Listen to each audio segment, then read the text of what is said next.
recording. We are recording. Okay, Agweedo Rim parched on the hot rock. The avians are with you. We're continuing from the last session, and you are landed in the crater of the hidden ruins. You have secured the part and some of the other parts, and that's where we are right now. Right. I believe some of the characters are in vac suits. You're in the other ship. Are you going to look around? Did anybody investigate the ship?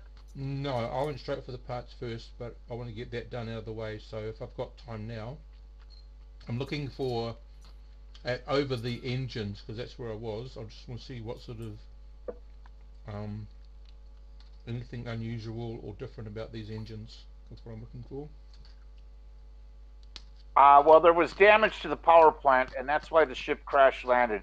It looks like the ship was under serious attack, and it crash landed here. What you do notice, though, is what's his name? Tamara, I think. What was the avian's? Tatara, yeah. Chitara. The main avian, and his two sidekicks. Tatara's in there also with you, and our Pierre, where's your character? And Mantar, where are you at? I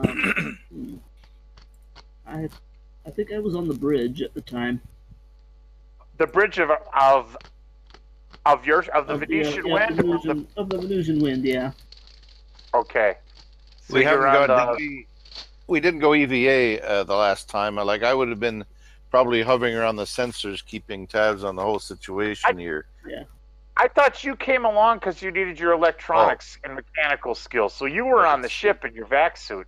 Is anybody going to explore or check it out? Well, the bridge of this ship? Look around? Once I've looked over the engines, if there's nothing unusual, odd, or high-tech about them,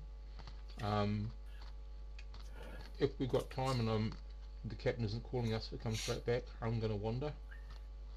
Yeah. Okay. Tara blew a nasty hole into this ship, as I recall, and that may have reduced its usefulness as salvage. But you never know. Yeah. Well, we might want to try to hide the ship and then go poke around for a bit. But that's the other thing you noticed. Al, you noticed right away. You look over and you notice one of the buildings has a big hole in it. And it's an awkward type of building. And this hole is so big that you could actually scoot your whole ship and hide it from any type of exposure. And it's directly in front of you. If you do are you going to do a scan or anything in the building? Yeah. Okay. Give me what's your skill? I got your skills in front of me. Let me see.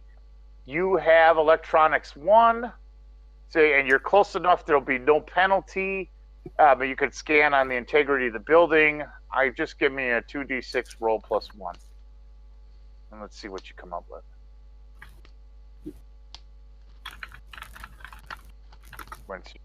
Oh, there we go.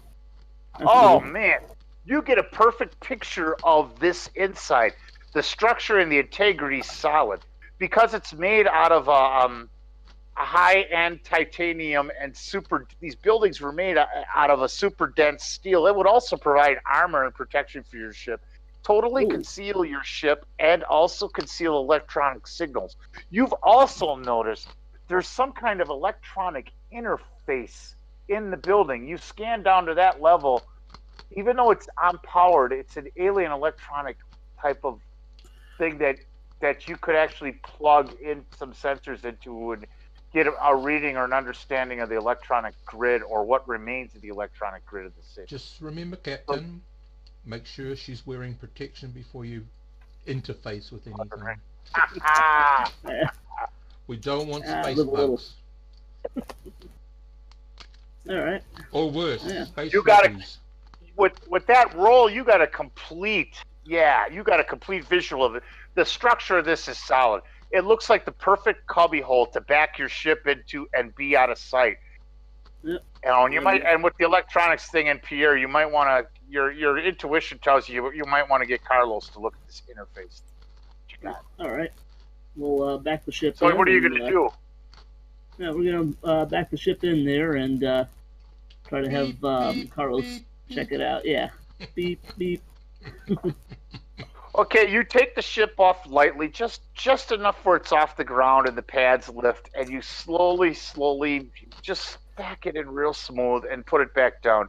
You still have everything low, and you have your passive sensors on. And that's while you're doing that, you guys. I think Carlos, are you moving up to the bridge? Yeah, I should. You move up to the bridge, and you could see that everything was depressurized quick with the blast. And there's the race of aliens. They look like the Sathar from Star Frontiers, the aliens that run this ship. And Tatara's behind you, and Tatara over your radio where you can talk. Tatara says it's the Comantes, and the Comantes, he says, they're copycats. He says they're a minor race that has they're similar. He says to your Chinese, they copy everything everybody else does and then build it. Oh, And Let's not that's why insult we anyone knew. here. He says to you, that's why we knew that this would be a match for our ship. It's a copycats. They can't make anything of their own. And he starts being a little bit racist and biased. They're a minor race in avian space that has advanced by copying the technology of the avians. And they're just dead because it was depressurized, and their bodies are bloated from Wonderful. from being pressurized, Yep. and they're not rotted because there's no air to rot them. So their bodies are laying there. The captain's laying over the control panel. You could plug into the logs, and I mean, there's all you could find out more about it. But the avians are happy to have what they have. Right. They're happy to get the part, but they're also concerned about the threat that they have in the air. So you guys have the option right now. I want to see first of all whether or not I'll go back down to check if this ship's got any sort of batteries for any sort of emergency power. And what I want to do, if it's possible, I want to run the batteries up through the bridge so that Carlos can at least try to get access to the computer and get something out of it. Okay. Even if he checks what software they've got, and perhaps we can take a copy of it and put it on have it for our ship. One of the. Okay, that's a straight roll. I need you to roll a +1 for your. You have electronics 1, so you can roll a +1 for that. First of all, I'll put an R in it because that usually helps. You put what? A 12. R for roll. 12. No way. Oh man, like butter. You find the outlet, you find the batteries in no time. You can hit the wires and you can put power to the bridge and still keep it passive and light up the whole bridge. I mean, it took you like 5 minutes, and click, click, click. There is reserve power. You can power up the bridge. You can get to their displays, and you're set. You can fire up the bridge and see what happens. Okay. I'll tell Carlos. Okay, you should be able to switch it all. It all should be coming up for you now. I'll start coming up there. But basically, see what they've got software wise. See if we can get the information. Yeah. Okay, so now it's up to them. The bridge is on. They can activate anything. But you do have the bridge fired up, but there does seem to be a potential security code or security thing. Unless you disconnect the black box and hook it to one of your computers. There's a black box, but you have to do it's a basic security, but there still needs to be some security work done to it. And that would take a computer skill, so we would need someone to. Right now, Carlos is at the bridge. Carlos? And also, computers? Tatara is up there also with you, I believe. Okay. Because Tatara was explaining to you who the race is. Yep. So, what did I say their name was? The Kankari? Kankari, I think. Kankari. Yeah. You said Comanches first. Kamachi. Huh? What did I say? Kamachi. Comanches. Comanches. All right, I got to remember my own words. Comanches. Special the DNA. Comanches. Yeah. And they're a snake slither. They're like the Sathar. They're very similar in appearance. Not the same race at all. They're not. They're copycats. Yep. Yeah, they're real good at duplicating technology and. Okay. Yeah. Carlos. Can you get access to the computers? Otherwise, ask our avian friend next year if he can. All right, can I? Would I have to make a computer roll myself, or ask the avian? You- I mean, That's they up to probably you. know You this, can right? make a computer roll yourself, or you can ask the avian, or you both can do it. Yeah, and I'll ask the avian because they know about this race and their stuff and their hardware, perhaps. So Oh, the I'll avian ask if takes they can. charge, and he says, "I'm gonna do a die roll that you're out here on the table."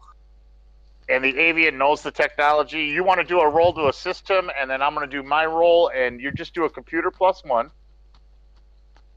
So 2D +1, and then I'm going to roll here for Tatara.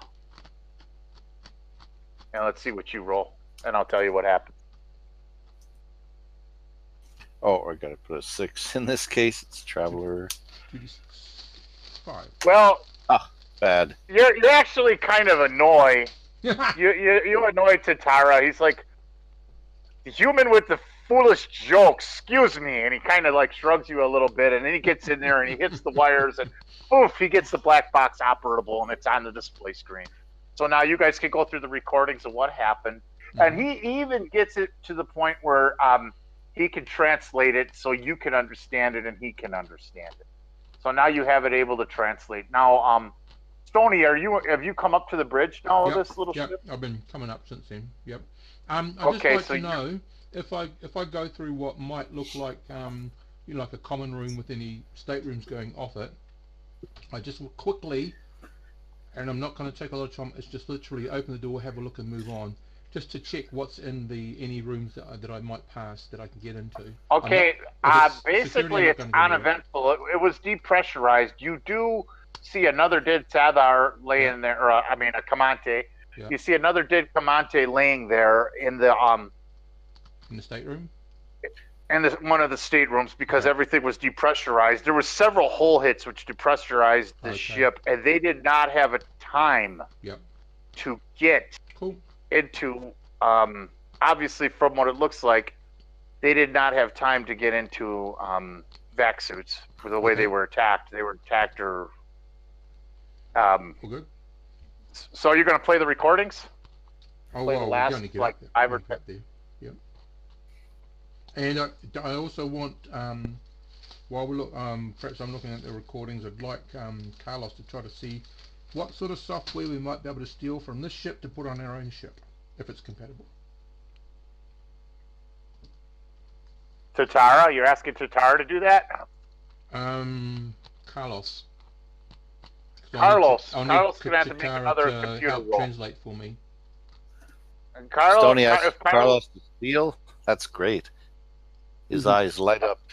No. These people aren't using it. We might as well use it. That's not stealing. Yeah. That's just repurposing. Recycling. Well, one of the things. Okay, well, Carlos will need to do a computer roll to see if there's any of the software, if there's any way he can make it compatible. Cool. We'll see how that turns out. Another +1 roll. Yep. See how that one turns out. And while he's doing that, me and the avian guy will be checking on the playbacks and seeing what's what. But I'll let Pierre do this. Okay, so you kick on the playbacks right now, and Mantor, you still staying in the ship, or have you come on over yet? Well, since we parked, I guess the captain will come on down and join the others. So I don't know how much. I say, sorry, I don't know how much of this boring software work I can do when you guys are looking at the highly interesting videos. Okay, well, you click on the black box and the tape, and it's translated to common language, and also he's also got an earpiece in, so he can understand. Well, he can understand it over the communicator, and it comes across as on the lines of we're being attacked. We're being attacked. We're being followed. We're being followed. And it's a 400-ton vessel. Four laser turrets have fired on us. It seems like something's wrong with our system. And then there's static, and you're screaming. And it does show a display that they picked up on. It looks like a 400-ton type of vessel, similar to a large trader or freighter. But you can't make out any details beyond that, except it's a bigger hull-size vessel, and that they were under attack. And then it looks like and appears that they crashed. Right. Okay. So the very quick little snapshot we got of the other vessel, I'll sort of freeze it. Just try to explore it as much as I can. It looks nothing like a Corsair. Well, you have to significantly increase the detail, and to do that, you can't make it out. But it definitely looks possibly like a Corsair or a Fat Trader. It's of that nature. Okay. So yeah, it could ideally match a Corsair. Okay. There's no doubt about it. But you don't have a defined resolution. You do know, though, based on the dynamics and the sensors, that it was about a 400-ton vessel that they were under attack. And it looks like they lost power and crashed in this crater that they were looking for, and that they've died there, or you don't know anything beyond that. It would have helped if this aggressor ship had like a vain captain who would paint a portrait of himself on the ship with an eye patch and whatever. What kind of captain doesn't do that? Come on. That's not the case. Probably some sort of... You got to know that these pirates also try to, I mean, come on. They also try to go incognito like merchants. Yeah. Fly around with, I'm the guy who blew up all the ships in your system. They got to lay low. Any bets that it's Pliskin? I think they only pick on aliens because they're racists. They're picking on us if they. Well, now they'll pick on us if they can. It probably wasn't Pliskin. It was his father, Papa Pliskin. Maybe it was Grandpa Pliskin. Well, it's like I joked. We didn't think to ask how deep the interconnections go. His uncle Richard or Big Dick Pliskin. Big Dick.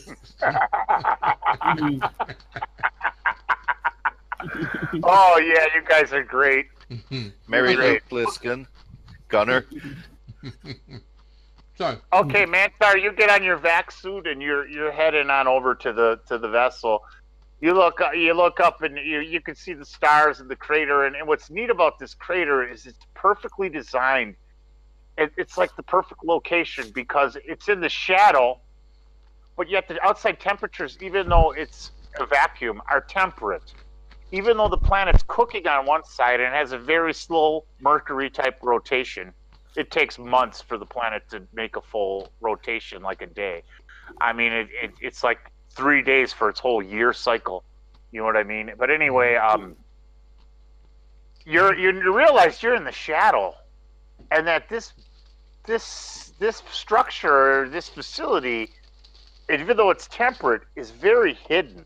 So I mean, you guys, you observe that and see that as you're walking over to the crash vessel. When I did walk over, because I didn't actually ask, sorry, I would have just quickly observed, I think. What's the general shape of the structures? Are they tall and thin, spire-like? Is it low and squat? Is it round? So in general, sort of architectural shape. They're a combination of kind of like a pillar. Oh God, let me see if I can. They're not square, but they're like rounded. Some are tall, some are fat and small, like buildings, but they're curved on the edges. Right. And they're like steel, like a steel adobe feel. Even though it's like a hard, super steel, some of the areas are tall. This building you're in, there's a part of it that's slightly tall, and there's another. The actual bottom part is wider. It's like it's like a Legos, one stacked on top, tall and wider. But all the corners are rounded, and there's not really any windows you can see. They probably just have exterior displays. Sort of like it looks like it's like armored or protective, but it's also what's interesting is the steel has a coating on it, which mocks, even though you know it's steel, it's super condensed steel, and it's made out of that same those same titanium or whatever it's called, but it's like starship type material steel. It's solid stuff. It has this like sprayed coating on it which matches the rocks. So, and it's perfectly colored, just like the rocky terrain all around it. Would blend in nicely. Yeah, it blends it real good. It's sort of like a facility or a base or a small colony type Radio. of thing. No, that's cool. Because one thing, as I'm on the bridge and I watch this thing, something occurs to me about just as I walked over seeing that. I'm sort of, as the captain, I don't know if I will know he's coming in closer or not. I'm going to pull him up on the comms and say, Captain, I'm just wondering if we're actually on one of these planet ship things, because all the material seems to be made of ship crab material. So I'm wondering if that's actually like a bridge or something, and the moon actually is one of those planet ships. So who are you saying that to? The captain? The captain. Yeah. Oh, you sit well. Yeah. That's an interesting theory. You talking to our captain or the avian captain? No, our captain. I'm not talking to the avian. Not Tatara. No. Okay. That's a wild idea. Has the human race ever encountered any ship that big before? Well, there's been ships of all kinds of nature. Yeah, and they probably would have come up with something like that as a generation, like an interior is all hollowed out and it's like a generation ship sort of thing. But well, that would take some investigating and some scanning and some searching the facilities. I'm just putting the idea out there to the captain to see what he wants to do with it. Now, Captain, remember, you also had a plug to an interface. You discovered an interface that that was in that facility. Remember, you did real well when you did the scans of the facility and you backed into it. And that's like a big open room. That where your ship is like a hole, and it's sort of like a Grand Central Station type of room that you back the ship in, kind of like a dome inside. And there's like a terminal. It looked like it was a headquarter terminal. And you also noticed when you backed in the ship and you came out, Cal, that what you have there is the ship is as I lose my train of thought. As the ship is landed in, what you have there, you have the chairs and the furniture that are around that terminal that looks like it's active to a network. They're small. They're humanoid in shape. Even though you haven't seen any species or remains of species, it looks like a small humanoid type of race developed this facility. Oh my God, we've come to the space age part of the Hobbits. This is Hobbiton in space. Yeah. Well, are they half as small or just slightly smaller than us? What would you say? Well, the chairs and everything, they're like child size. It looks like about 8 years old or so. The chairs and the seats and everything. But the controls and the panels and the joysticks, and even the console, it looks. Your intuition is saying similar to the Greys or an ancient version of the Greys. There must have been a reason that they've abandoned this facility, and you don't exactly. It looks like it was abandoned hastily, and it also some of the buildings. It looks like it was under it. There's cracks and blast holes. Like obviously this blast hole that you just went through, but for some reason this facility was abandoned quickly. But you don't know how long ago. That would take investigating, and it's obviously been here for maybe potentially thousands of years.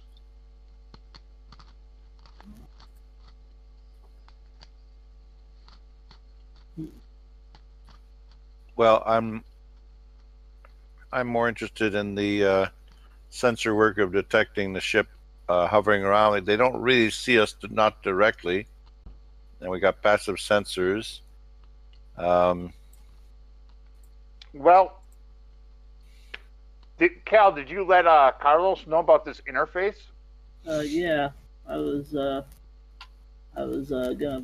ask him if he wanted to look into hooking us up to that.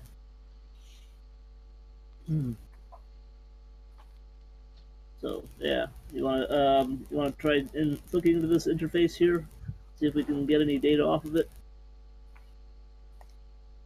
I think it will be more productive than Just taking a guess at what's going on in this facility, if we could actually access its database.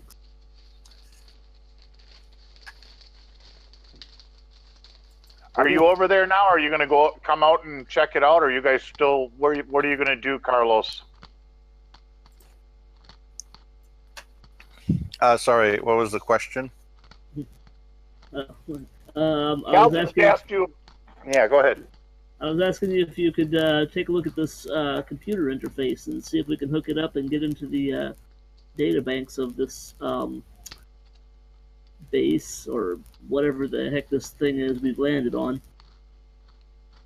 Of the whole facility? Okay. Yeah, there's an interface right into the building, which looks to be hooked up into the central workings. All right, but it could be a big project. The player would have to make several rolls.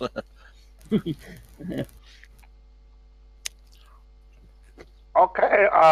So you're going to head over there, or what are you going to do? You're going to head over and meet him by the interface, leave the ship. That's been. Stoney's still there with Yep. Tatara. Just looking over the recording, see if Yeah. I can pick anything up again. Just playing it back, going slow. Okay, If I've well, got any chance to enhance anything.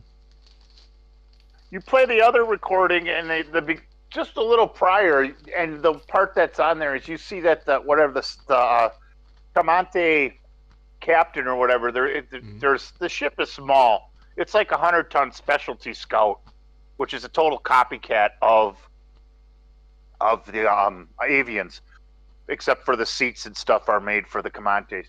Mm-hmm. And the control panels are made for the Comantes. They're more Comante friendly, obviously. So you play it over again, and you see that for some reason, the captain of the vessel. They were looking for this place, and Mm-hmm. they were wanting to get there for some specific reason. And it makes you kind of wonder. Well, obviously the avians knew where this place was too, and now they came later looking for it. So I mean, it strikes a that's what you're getting out of the tapes that you played, and most of it's crews. I mean, they were in hibernation for a long time. They came across hundreds and hundreds of parsecs intentionally to sort of come here, Mm-hmm. which seems kind of weird to you. It makes you curious, like what the hell is so? What is this? Yeah, I'm gonna keep on reporting that the captain. I said I reviewed the tapes, and I believe we may. Only my idea is we may be seeing one of the Grey's great colony starships. I don't know, but I'm thinking this is what it might be. Sorry, and I'm wondering if other alien races have found this, and then they're going to try to come in and, take what they can from it. Because they're after it, the avians are after it, and of course I'm only on the channel that my captain can hear.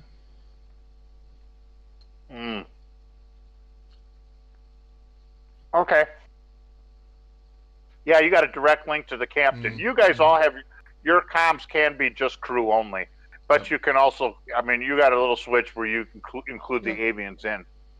Yep. No, that's all. So the only other thing that you might need to do, and now back to Carlos has finally reached Captain Cal, and you guys are by the interface. You're wearing your vac suits.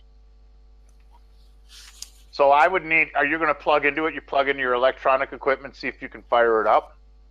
I'm going to need an electronic roll +2, and this is a kind of a difficult task. Remember, take precautions there, Carlos. Unsafe connections and all that. Latex RS-232 cable. Excellent. Okay. Use lots My of electronics is 2. Yeah. Okay. Great. Regular roll. I don't think I have a roll interface set up like the way I want, but okay. Roll 2d6 plus 2. I just use the advanced roller for everything I do. Oh, right. It is a success. It's frustrating, Barely. But you do have it hooked up. And now to interface it to your computer, you're going to need a basic computer +1 roll. But this took you about a half hour to an hour to get this thing going. And you'll actually be able to interface it to your computer, and then you'll be able to know what it is. And then from there, once you figure out what it is, you might be able to interface it to the ship sensor and get a really good analysis of what it is. But first off, we need your computer roll. Right. While they're doing that, is there any way I can access the sensors on the ship I'm on? Or is that all munted? The sensors on the crash. ship you were on. Yeah, the alien ship. Well, you've kind of already accessed that. You just have to check them, and but they're basic military, because this is more of a scout military type of vessel.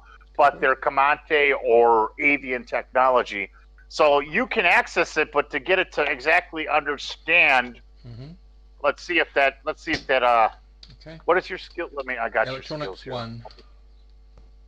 You're going to need another electronics roll, because you can access it, but let's make sure that you're able to still hold to Tara's communication interface.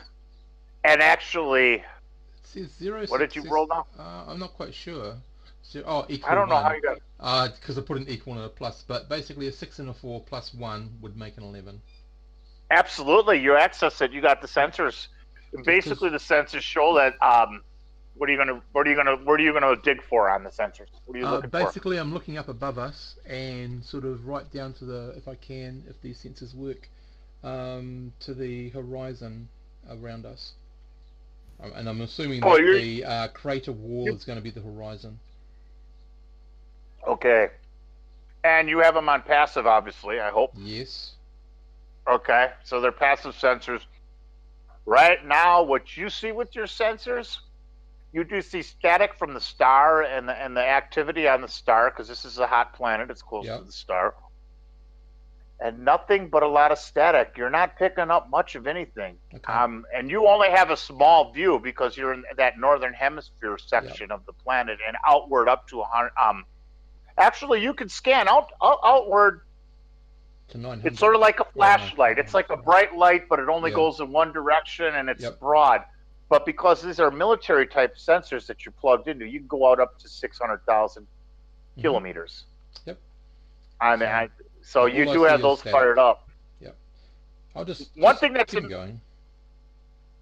One thing that's amazing is, even though this ship crashed and it did power plant damage, they managed to land fairly well, even though they all died.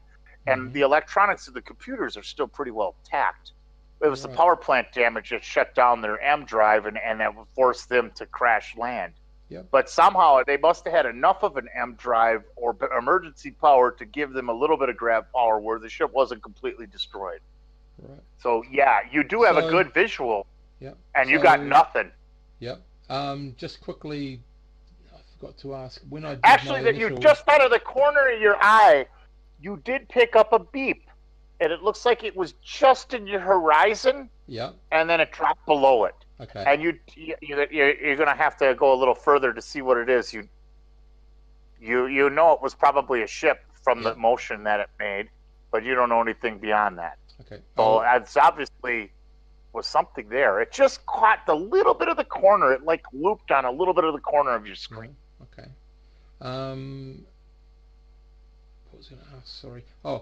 When I went over to the ship in the first place, as I was evaluating the drive and with power plant and all that sort of stuff, how hard would it be to patch this vessel up?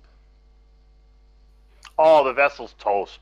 Okay. Right. There's holes all over the vessel. But the one thing about the vessel that you do know, I mean, the titanium, it still has the titanium built into the hull, and the titanium on the drives. If you can start to harness or take off that titanium, it would take some mechanical work, and it would take a lot of work, which I do believe you have mechanical 1, and it would be a lot of work. But you can start to strip the titanium off that ship while you're in. Are you talking about titanium or about lanthanum? I mean lanthanum. Lanthanum. Okay. Yeah. I'm sorry. I meant lanthanum. Yeah, that's okay. I was actually looking at trying to look. I'm not going to, but just seeing how difficult it would be to strip out the sensors. Because I think military sensors on our ship. The sensors are totally incompatible with your ship. Okay. They wouldn't fit, and they would mess with your package. Okay. They will not work. There is a chance that you could probably take the you might be able to disassemble them. And sell them as possibly. I'll start looking at the lanthanum shielding first. I think that's easier. It's brute force, but it's easier at the moment. And I don't know how long the captain's going to be with whatever he's doing, because I know it's going to take me a wee Okay. while.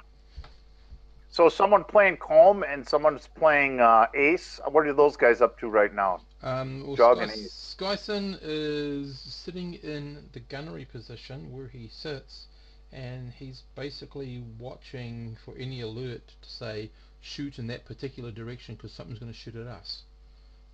But Okay, he's so in the Skyson, building, but he's basically taking care of watching. so Skyson's sitting in the turret, and he's obviously running his. He's got his passive sensors on. Skyson is also. He's a gunner 3. He has pilot 1, nav 1, computer 1, and electronics 1. He's pretty good with sensors, but he's a badass with guns. Mm-hmm. So his vessel, his turret, is pointing in the direction of the opening of the hole. Yep. The ship is all the way in the hole enough where you are in the shadow. Yep. So you're in the shadow of the hole right now. But did you relay that the little beep you saw on the corner of the screen? Relay that back? I'll just or you just check sit on with that for a him. minute? No, I'll check with him and see if he saw anything. I want to verify it first. Okay. I don't think there's anything you can conclude from that beep. It's just one blip. It could Did be we get a anything. range, It a direction? Could be a large meteorite. It could be anything, but it's always good to get corroboration that what I saw was actually something that's. Well, the one thing that you know is the way it curved was not natural. Okay. It had to have a driver be controlled. Okay. The size you're not sure of. Yep. Yeah, So it I'll could have. ask It him- could have been. Yep, I'll ask him if he did a I've got a roll for him. I'll ask him if he saw it. If you want me to roll for him. Sure, you can roll for him.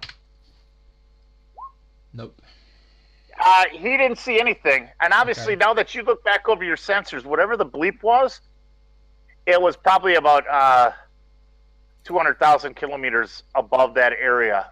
Yep. So it was just beyond your basic civilian sensors ranges for detection. That's So he okay. obviously could not, or it was between 150 and 200, just a little bit past. So whatever's out there, if it is something that's out there, it's orbiting far enough, or maybe it's scanning inward. You're not sure. You don't know for sure what it was. Yep. But That's you no problem. definitely know it was some kind of vessel. Yep. Okay. So I'll just tell him to just keep his eyes on the screen, because even though your sensors might not reach it, you might find something. I'll give him a rough description where I saw it on the perimeter of the circle of the radar, or whatever we use, and let the others get to business below. Have a look at this lantern and stuff to try to pull off. Well, he says, "Roger that, Stoney. I'm on it. We got our passive. I got my turret passive sensors in focus." Okay. Okay, And, then back to the controls now. Mantor and Cal and Carlos, you're on that controls. Did you get the computer interface? Did I get a computer interface roll from you? I made a roll, but it was 7. It was a 7. Well, you're struggling to get the interface. But you do More notice time. something. You do notice that this network is pretty extensive. And it's detailed. There is some kind of fortification here and there is some kind of security system, and you think you might be able to access it. You also notice what came up too is there's some small rock moons orbiting this planet, and they're in all the L5 locations.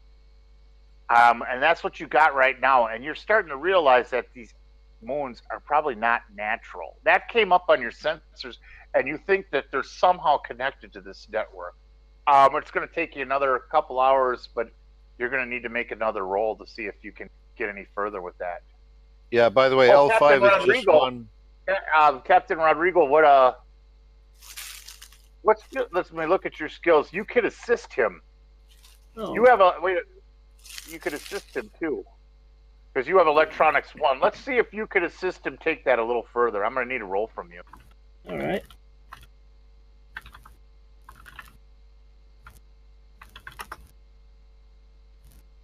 Two D plus 1. Roll it. There we go. Wait for it. Bam! He gets it further than you thought, and that's it. You realize that you can use these beacons. Those rock spots in the L5, they look like moons, but they're perfectly stationed. It's actually a satellite network, and it's a relay network. And even though the technology's alien, you could use it, plug into it, and get a complete scan of your surrounding areas and the world as a Yeah. whole. By the way, Jerry, L5 is just one of the points. All 5 of them are called Lagrange points. That's what I meant to say. Yeah. Lagrange points. There's the Lagrange points of this planet. They're synchronized orbits. So there's like 4 of them, and they give you the range to completely scan around the world at an advanced sensor capacity. So you'll be able to see everything around the world if you can plug into it. And you may be able to even send out signals without being detected exactly where your location is by using these like mirror type of things. So you did discover that, but now it's just a matter of running the cable wires and maybe plugging it into your sensors from the ship. And then you could use it from your sensor as a whole. And we're talking hours worth of work, though, to do that. But you'd have to make a series of rolls and see if you can get that going. And Cal can, of course, assist. He's got electronics.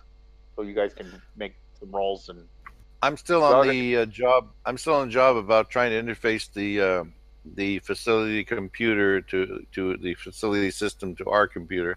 That didn't work, so I'm still on that. Should I switch jobs or what? We're gonna say that. I'm just gonna say that Cal took you the extra distance just now with his roll of 10. Okay. Cal helped you get that done. Okay, he also has computer 1. So I'm going to give him that 10 roll will count towards that. He helped you get that interface part going. And now Cal's got computer 1 and electronics 1 also. So he's we a now key have guy to help you do that. And you guys are partners. we now have interface with the facility. What does that allow us to do? No, you know how the system works. You can plug in and use that database system to get a better scan of the entire world and the surrounding area. Or you can take it further and see what the system exactly has on it. But obviously, it'll take language changing or language parameters to figure out exactly what's going on.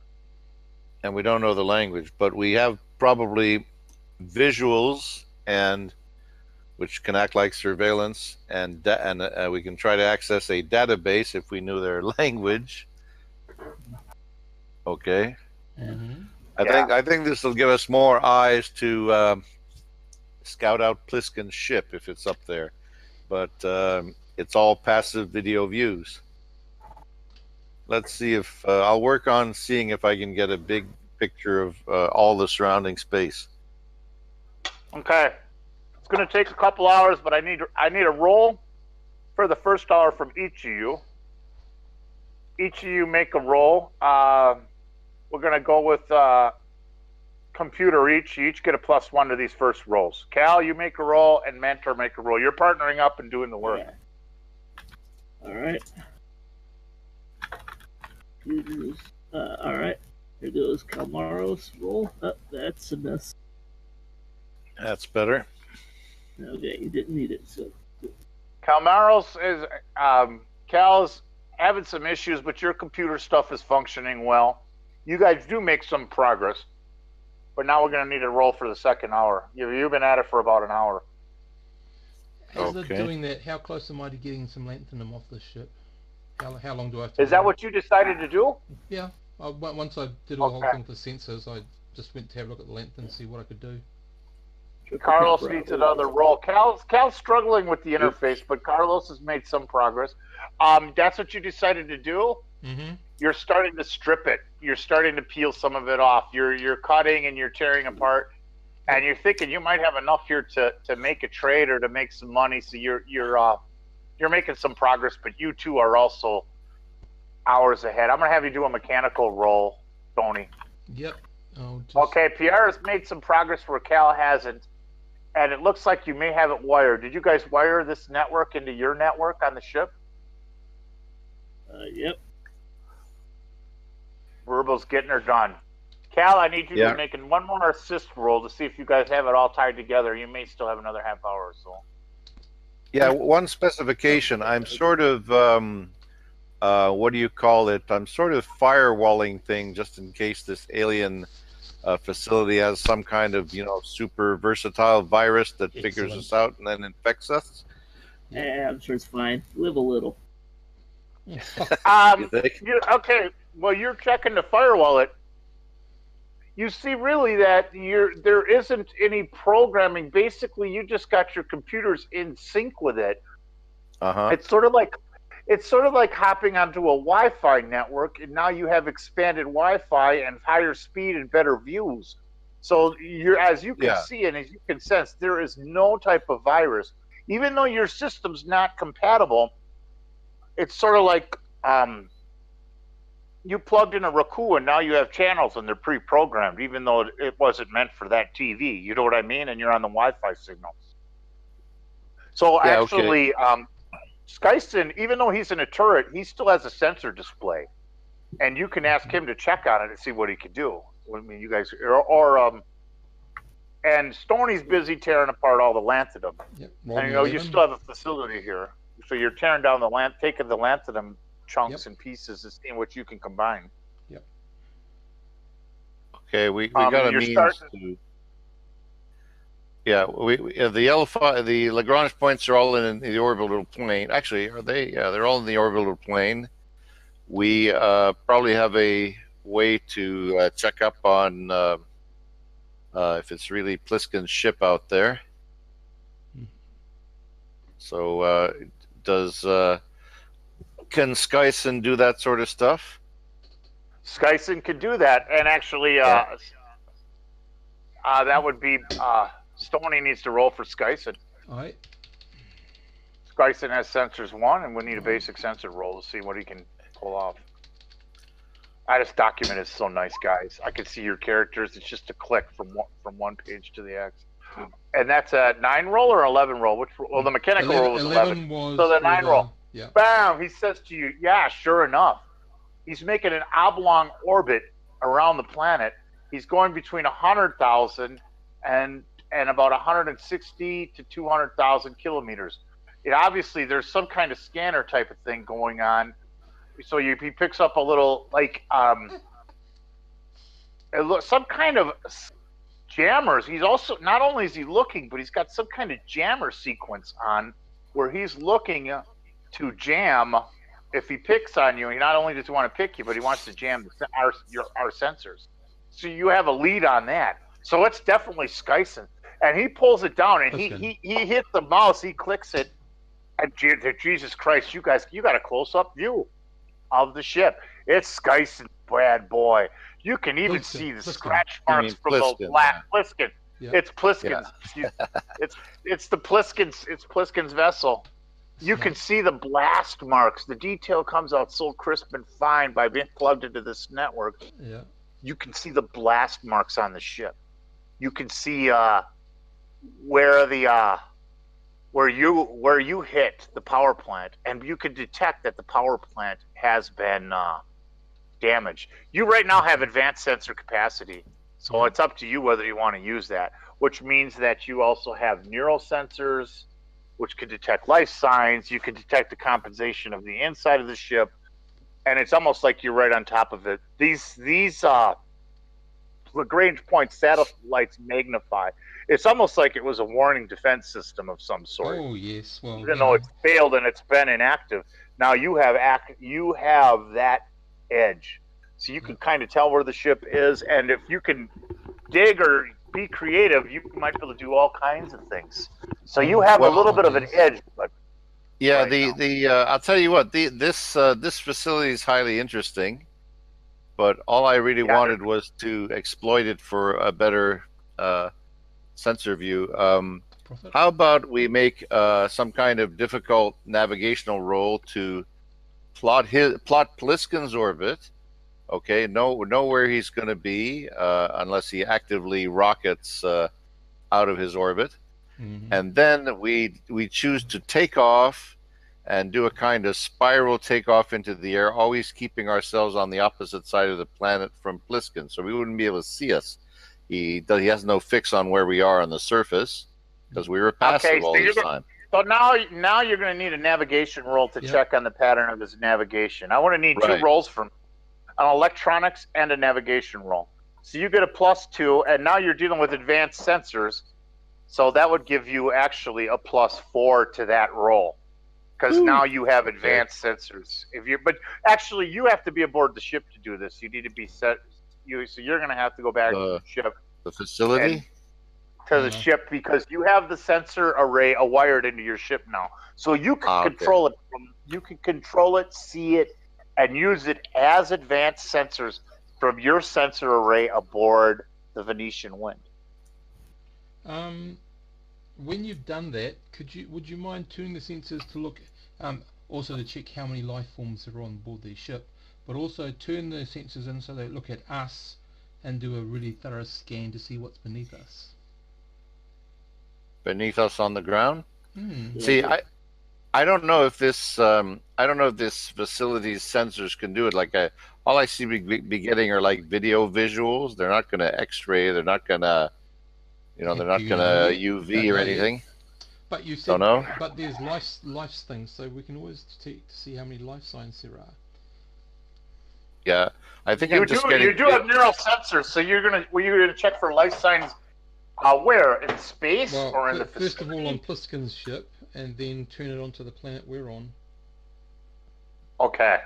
That's after he's done what he has to do. That's what I've asked him. So you've relayed that message, and right now you're still, for you to do the stuff you need to do, you have to make your way back to the sensor array. Yeah. For you to do it. Yeah, no, I won't be doing it because I'm letting the guy who knows how to do it best. I'm doing for Carlos to do it. Yep. Carlos got the highest electronics skill out of all of you guys. Yep. A lot of you guys have electronics 1 though. Yeah. I think we should call. The aliens have their part. I think we should call everybody in, plot where Pliskin is, and do a nice avoidance takeoff to keep the planet between us and him, so he won't realize. If we're lucky, he won't realize that we're gone. Okay, how much? Now, Carlos, you're the captain. What's your opinion on this, Carlos? What do you think? That's not a bad idea. I'm Carlos. He's Moros. Yeah. Rodrigo. Cal. I'm sorry. Yeah, just call me Captain Rodrigo. Maybe it'll be less confusing than Captain Rodrigo. What's your plan? It sounds like the cheapest rum you can get in Cuba, Captain Rodrigo. Yes. I'll have a bottle of Captain Rodrigo, thanks. Captain Rodrigo will get you where you're going. Everyone. Yep. All right. Okay. Wait. What were we? The plan to take off. I don't know if we need to take off yet. We seem to be hidden. I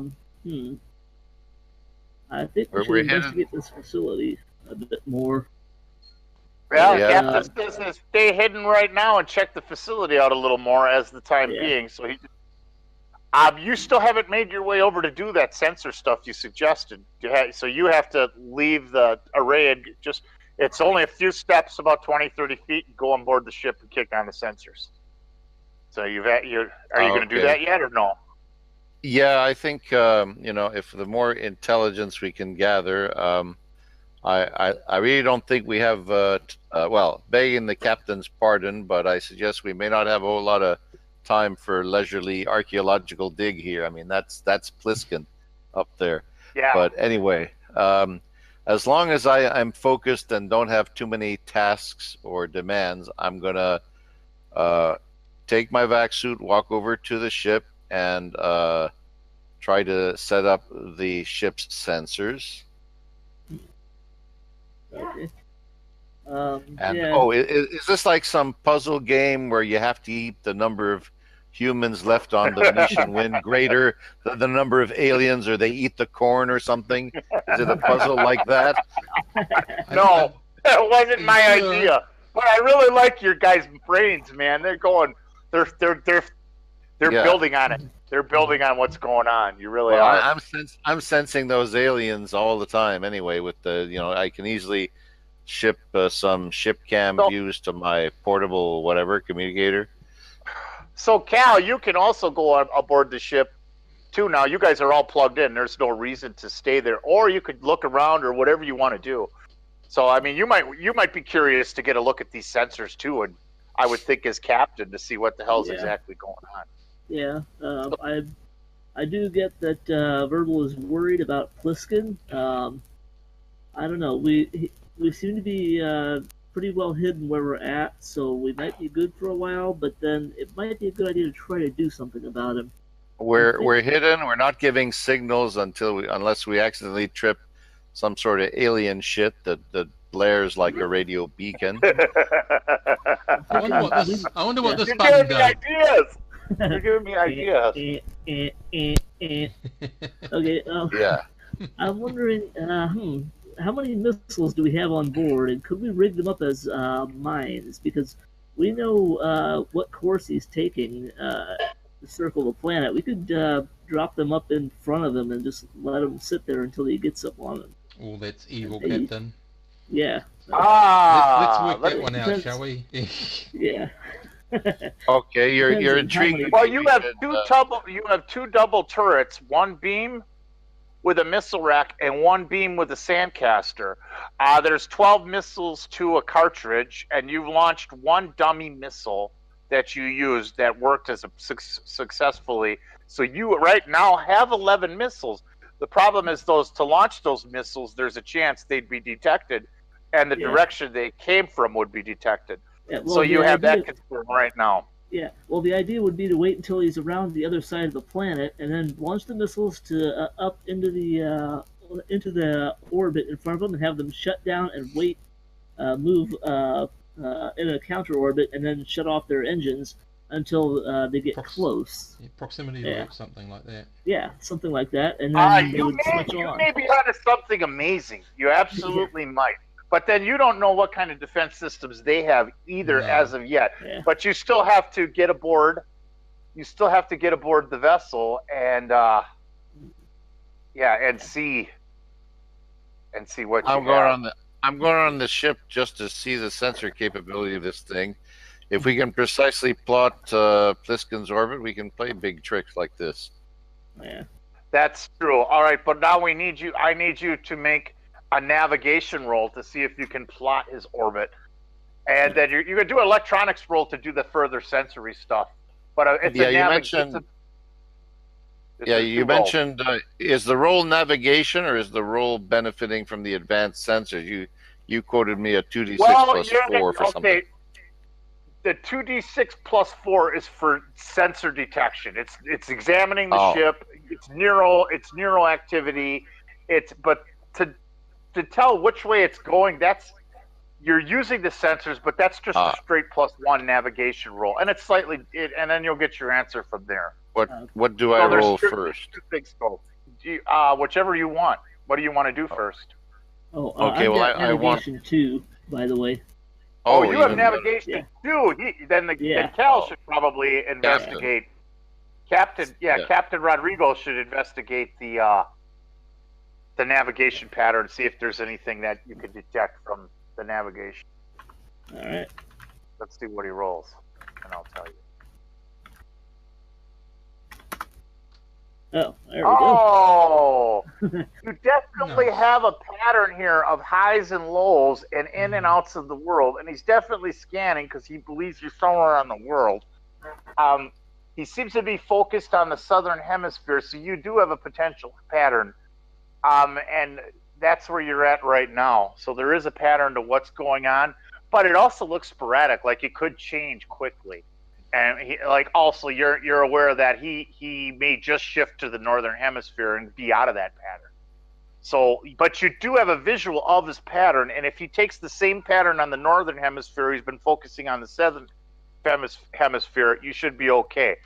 It's like looking for a needle in a haystack. You're sheltered based on what you're seeing, but he may eventually run across this location and grow curious. Oh hell! So I thought he was just freely orbiting in a way that he doesn't influence, but it's like he's actively searching. He's going up and down and curving. There's a pattern to it, but to track these missiles might be a little tricky. Your plan may be possible, but there's also some other. There's some concerns there where it could backfire. But either way, you're still on that. Now you want to do the detailed sensor roll. Let's see what you roll there. Do a +4, which you're definitely going to get detail. Let's see what that turns out to be. Electronics 2 +4. Oh, sorry. Advanced posture.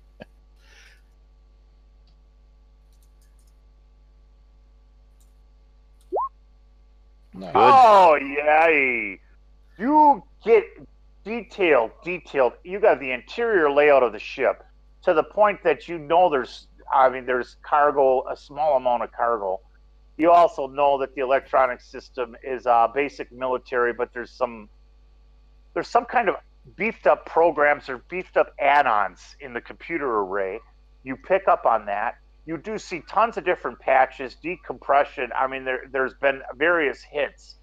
And you're picking up 7 life waves, 7 human life activity, so the equivalent of 7 alive activities. So you're both aboard the ship. Also, now we're going to step back to Stony. Stony, what are you doing? You're still working on stripping the. You got dollar signs. Yep, want to know how far I've got through it all, and as into how much I'm going to take, and how far I've got. Okay, do a mechanical roll, and I'll tell you right now what you have. +1, I believe. Yep. Yeah. 8. Yes, you do have quite a bit. You're looking at about 2.5 tons worth. You've got it broken up into chunks and compact. Now to move it, you're gonna need to take the air raft and get some help. But you have it clumped. You have it clumped in areas, in sort of by the drive engine where that hole is, so you could easily move it out. Taking any more off might be a little tricky. Yep. Okay, but I mean, this is like pressure. This would fall under the category of what would it on the trading? I'll tell you what it'll fall under on the trading. Yeah, but don't I want this to improve our shielding in our ship? I thought that's okay. We'll just have money. Money's nice. Well, it won't be able to work for that. It's lanthanum. Okay. But you might be able to trade it in, or maybe work on a deal where you could get the fib hardening for your drives back somewhere else. You might be able to. You're estimating what you have. We're saying it's between 1.5 tons and 2.5 tons. It could be around a mega credit. I'm not even going to say. We'll say around a ton or less, and it's around a mega credit of value. Cool. To maybe a little more. Okay. I mean, because it's raw, it's all tore up. It's got to be reprocessed and reformed. So it's not an easy sell. But a starport or a starport engineer, mechanic, builder might be interested in it. Yeah. So I'll ask Jug to fly the air raft over carefully out of sight as much as possible in the shadow of the crater wall over to me, so we can load and then get it back on board. Who's playing Jug? Well, I don't know, but he's just one that's left there. But he's got air raft 1. He does have. See, isn't that nice? You can all see his skills too. Yeah. Yes, he does. That's what crew would know about, and we can substitute for each other depending on our skills. All the crews would know each other's skills. Yep. That's true. And you just scroll and look at the sheet. All right. Is anybody going to play Jug? We're going to do roll for him, Mantor or Pierre? Just do an air raft roll. I mean, unless you fail utterly, it's a +1. It's a basic roll, but there's a reason why I want you to roll for it. All right.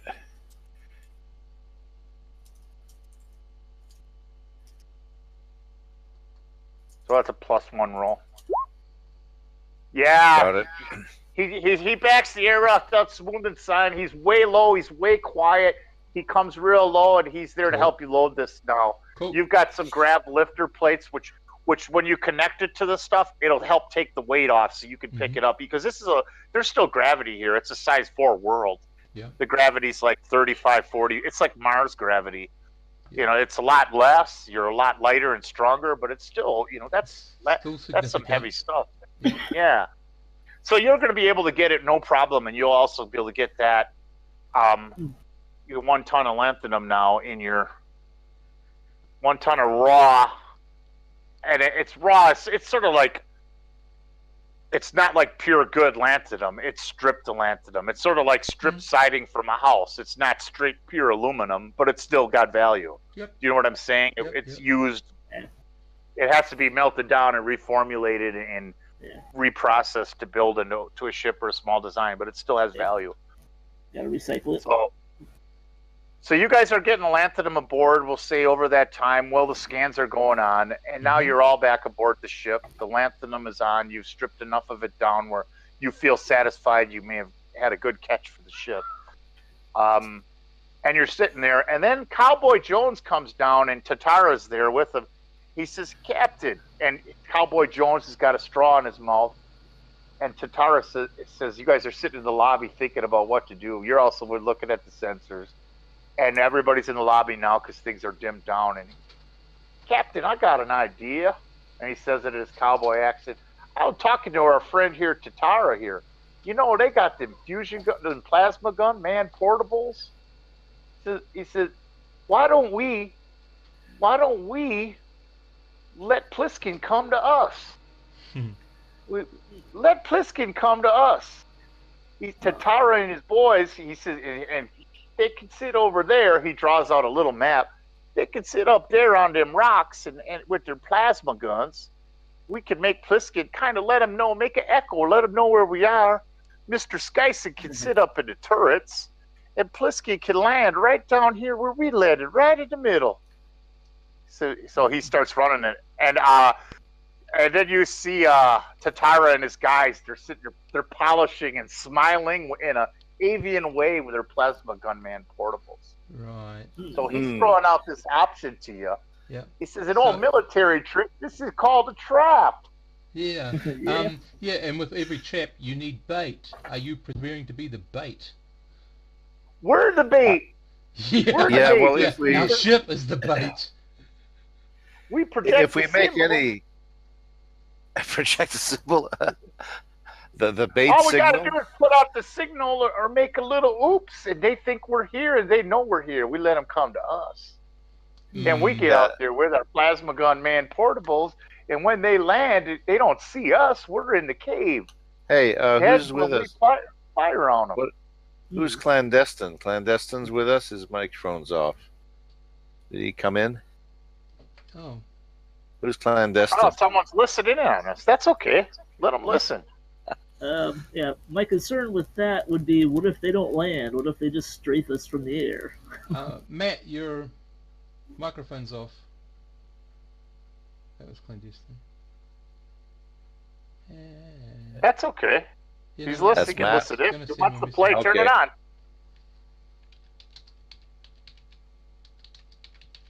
It's okay, you go. Oh, yeah. Karen.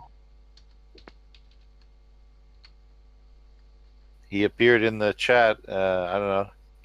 That's okay. So maybe he's on there. Maybe Anyway. he's doing something else. He just put any It's silence. Matt. I've done that. I've dropped in on some of Steve's games already too. Yeah. Matt Okay. wants to play. We'll catch him up.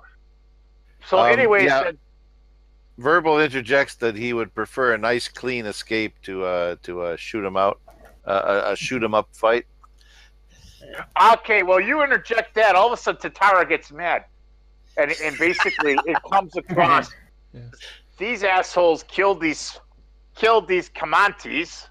They're a despicable race anyways, but they killed these Comanches. They shot on my ship. They threatened your ship. How many ships have they threatened? And as he's polishing and kind of like cocking and messing with his specially custom plasma gun portable, isn't it time to put them out of business? And isn't it time? I'd just like to remind the avian, I've got his spare part, and it needs to get to his ship in one piece for it to carry on moving. I'm with Carlos on this one. Yeah. He's got a Well- perfectly good plan of Captain? seeding, and we can go boom boom goodbye. Yeah, I say that Tatara makes a good point, and he's got a big gun indoors. Oh, so but Stoney says, look at the landscape. He's got that cowboy hat on and that straw and that Texas-like accent. Look at the landscape here, boys. And then you could It's a see he was, bowl. you guys were out and about. He said, all of a sudden he hits a button and he's got a 3D display. And it pops up on the screen. We put one avian over here and one avian over there, and we got a Skyson in here, and he's almost doing it like a little song. And then he shows a little diagram. and boom, boom, boom, boom, boom, boom, boom. Military 101 as he's talking, and he's got himself a little. So I do ask him, what particular military branch did you go and train in, sir? And he looks at you and goes, "Oh, I'm only one of the best. I was Army Sergeant Special Forces." Army. That's right. That's what I thought. Army on the ground. I'm Navy. That thing's up in the air. I know what can happen. Bad idea. Once that boy lands, he's going to come down and land. He might not land. He might do several things that we're not aware of. Well, he comes down low enough, the plasma guns will still reach him. We'll make him land. And then he shows his little display. And he goes, "It's like an orchestra." And then he takes his straw. He's got his little straw, and he wiggles it like an orchestra. Then he puts it back in his mouth. He goes, "A little blast here and a little blast there. I've taken down big old boys out of the sky before." Right. Yeah. A little bit of plasma. No. Yeah. And he says, besides, my buddy Tatara, who he puts his arm almost around him, said I could use. He's been adjusting his guy's plasma gun man portable, and he says I could use one. Oh, so now, all if this you is don't just know so you can anything shoot a about big me, gun. That's what this is about, isn't it? And he looks at you and he smiles some more. He goes, "I really like shooting big guns." I know you do. Bad guys. Yeah. You go. Especially when they're bad guys. Yeah. So wouldn't you just like to see that Pliskin hit the ground and his ship go poo poo poo? Yeah, from around about 4,000 clicks away. Yeah. What about the missile idea? Not about one click, less than 1 click away. No. 4,000 clicks. Yes. Sorry, you were saying something, Carlos. Yeah. No, the missile idea was pretty good about trying to launch missiles to intersect by with. Surprise, yes. Yeah, I'm thinking we can actually combine these ideas. If we, okay. Say it like it is. We need to get them to the ground. Okay, so to get them to the ground, we need to make the ambush inside the alien ruins. We want to have them. We want to make sure they overhear signals of us communicating to each other about the ruins. And they will have to come down and land and come out to get us in the ruins. And we can set up the missiles over the ruins so that when they come to land, the missiles can hit them before they even get there. And if they get past the missiles, then we do the plasma guns when they get down on the ground and try to get out. Right. Okay. Just maybe so it sounds like a great plan. Now, Cowboy looks at you and says, "Now, Captain, I couldn't have said it much better myself. That was a wonderful plan." Yeah. Can I ask you one question, guys? Let's get us some pirate booty. Yeah. He says in his nonchalant voice. Actually, this is 2 questions I've got to ask you. When they do land and they look in the gaping hole where our ship is, how are they not going to see our ship? And secondly, when these missiles that's where we got our buddy Pliskin. He says, "Our buddy Jack Skyson," and Jack's standing there. He's right there in the turret, pointed right at him. So now, Jack will know that he's a laser and missile to missile fire person, ship to ship combat, totally up to this 100%. How far away from where they land to where our ship is? How big is the explosion going to be? Well, it's far enough where the explosion would not hurt your ship. You would still be in the clear, but you are definitely at close range. Yeah. So you definitely would fall into the area of, let me look at my That's okay, and I just want to remind everybody here, we're going to be at close range to shoot them, but conversely, they're at close range to shoot us. You'd be at adjacent range. The missiles would hit instantly. There'd be no way. And the top turret that Skyson's operating is the missile and the laser turret. Yeah. So Skyson would be able to fire the missiles directly without them having any time or to really even know where the missiles would come from. The idea is that now this is coming out of Cowboy's mouth. Captain needs to be right in the cockpit, and Mr. Carlos needs to be right in the cockpit. Jug and me and my avian friends, and he's smiling, my good old avian friend here, Tatara, who's got a mind that I can admire, and he's saying all this stuff in that tone of voice. Yes. We'll be out in our combat armor, well placed outside around the facility. And when they come down, if you need to, you can skedaddle with the ship. And we'll finish what we got to do, or we can meet up with you, or you come back for us. Or we'll cancel it out, and if we can go this route about it. You can launch your missiles out, but once they come down, they don't know what's in the hole. They can't see what's in the hole. We got the advantage. We sit behind their ship and we blast their drives and we position ourselves so that they can come out and fight us like men.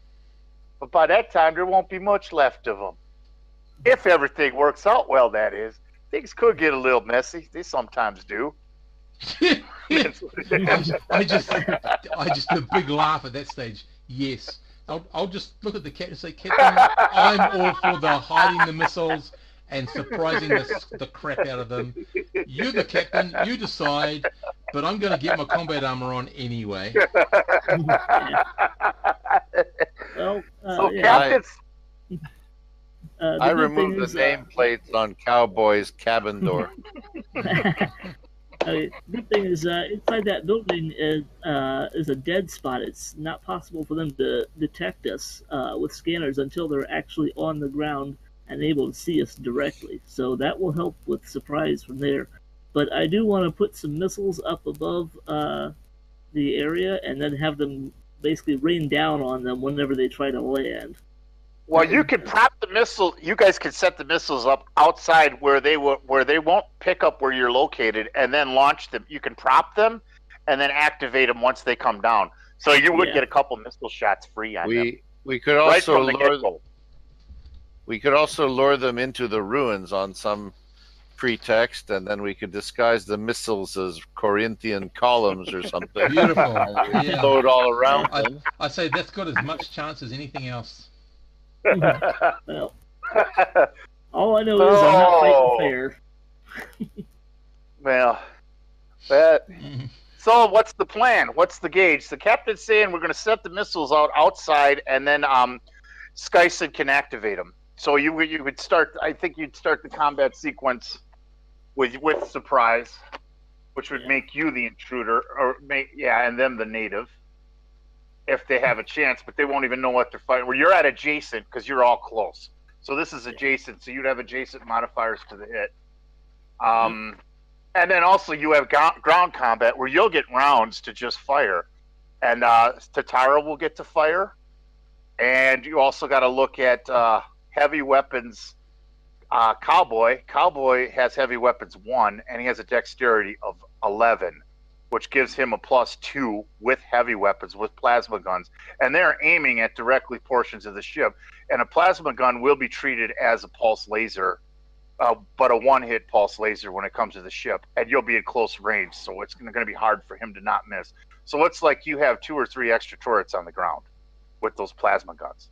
Tatara will have one. Their other guy will have one. But because of Cowboy's skill, one of the other guys has let Tatara gave up his plasma gun, and they fitted it with handles for Cowboy to use temporarily. This is all about shooting a big gun. No negative modifier if he wants to use the avian man portable. No, because they've been working on this. Well, you guys have been doing all your other stuff. Cowboy and the avians have been talking, and they've put this together, and they've worked on fabricating the handles and the gear. And Cowboy's just grinning from ear to ear. He can't chew on a straw. He's like a pig in the mud, man. He's just happy. Yeah, they're great. He's great with the avians. They're getting along like a house on fire. Whoops, it came out wrong. No, it didn't. After the firefight, he's going to need some chicken to eat. Oh. Fried chicken? Yeah, from a missile or something. One of them will get hit. Yeah, okay, but your captain has spoken. All right. I'm warming to the violence and high temperature plan. Yeah, I don't think we can stack the deck any more than this. We can. It's called not give away our location. Well, you got the man portables, unless the Pliskin's crew is hiding some super weapon as well, and you got the missiles. What else do you want to do? Yeah. Put in some You got landmines. Well, our captain gunner. says it's a go. Your captain says it's a we go. got a So you guys gunner. need to start lining it up. All We're gonna right. set up who's going to go out and set up the missiles, and they're Well, I going to think start Cowboy positioning. should, because, like, you know, it's his idea, isn't it? But Cowboy also wants Skyson to set him up too. So Oh, the missiles. no. I think it should be Cowboy, because this is such a brilliant plan. He knows it more intimately than anyone else. Stoney, why you gotta be such a pessimist? Why you Pessimist. gotta be such a pessimist? I'm looking Cheer at the up, life Stoney. equation. It'll be okay. Yeah. We might get a couple little laser scratches, but we'll be okay. Okay, so We're gonna get yeah, through this, buddy. If we He's do get laser scratches, buddy, I say, if we get them, you going to go out and get them fixed? No. Oh, didn't that's think on so. the ship fund. Yeah. He said, We got to deal with this together. and that's what We're I a thought we were team. doing. We're a team, and the captain has spoken, sir. Yeah, the yeah, captain has that's right. The spoken. captain has spoken, and you get to fire up your big gun. Yeah, I'd like to just avoid this fight, but I'm afraid if we try to leave this planet, he's just going to catch us, and then we'll Who be in a says? fair fight against a ship that's much faster and much more dangerous than ours. I could have calculated a sophisticated orbit to keep us hidden on the other side Exactly. as they orbit, but where's the Brain fun in over that? brawn anytime. Brain over brawns anytime, says Stoney. Yeah. Why Okay, the well, people- Doug- they give Doug- us he the says, smart "All right, ships, and you get the daggers and stones, army guy.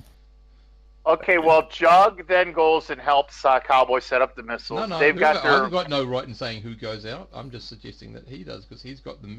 He has the. Well, Jug said I'll help, and he went out and he's helping him set the missiles up. The missiles are placed. You placed how many missiles? You got 12. How many are you going to set I out there think that you can I think remotely they're activate? placing them up above us. Don't think they're Yeah. No, placing them on the actually, they ground. were going to place them on the ground, spread out, pointing upward. So they're going to be pitched at an angle. Here, let's see if you can look at the screen, and then we can erase this.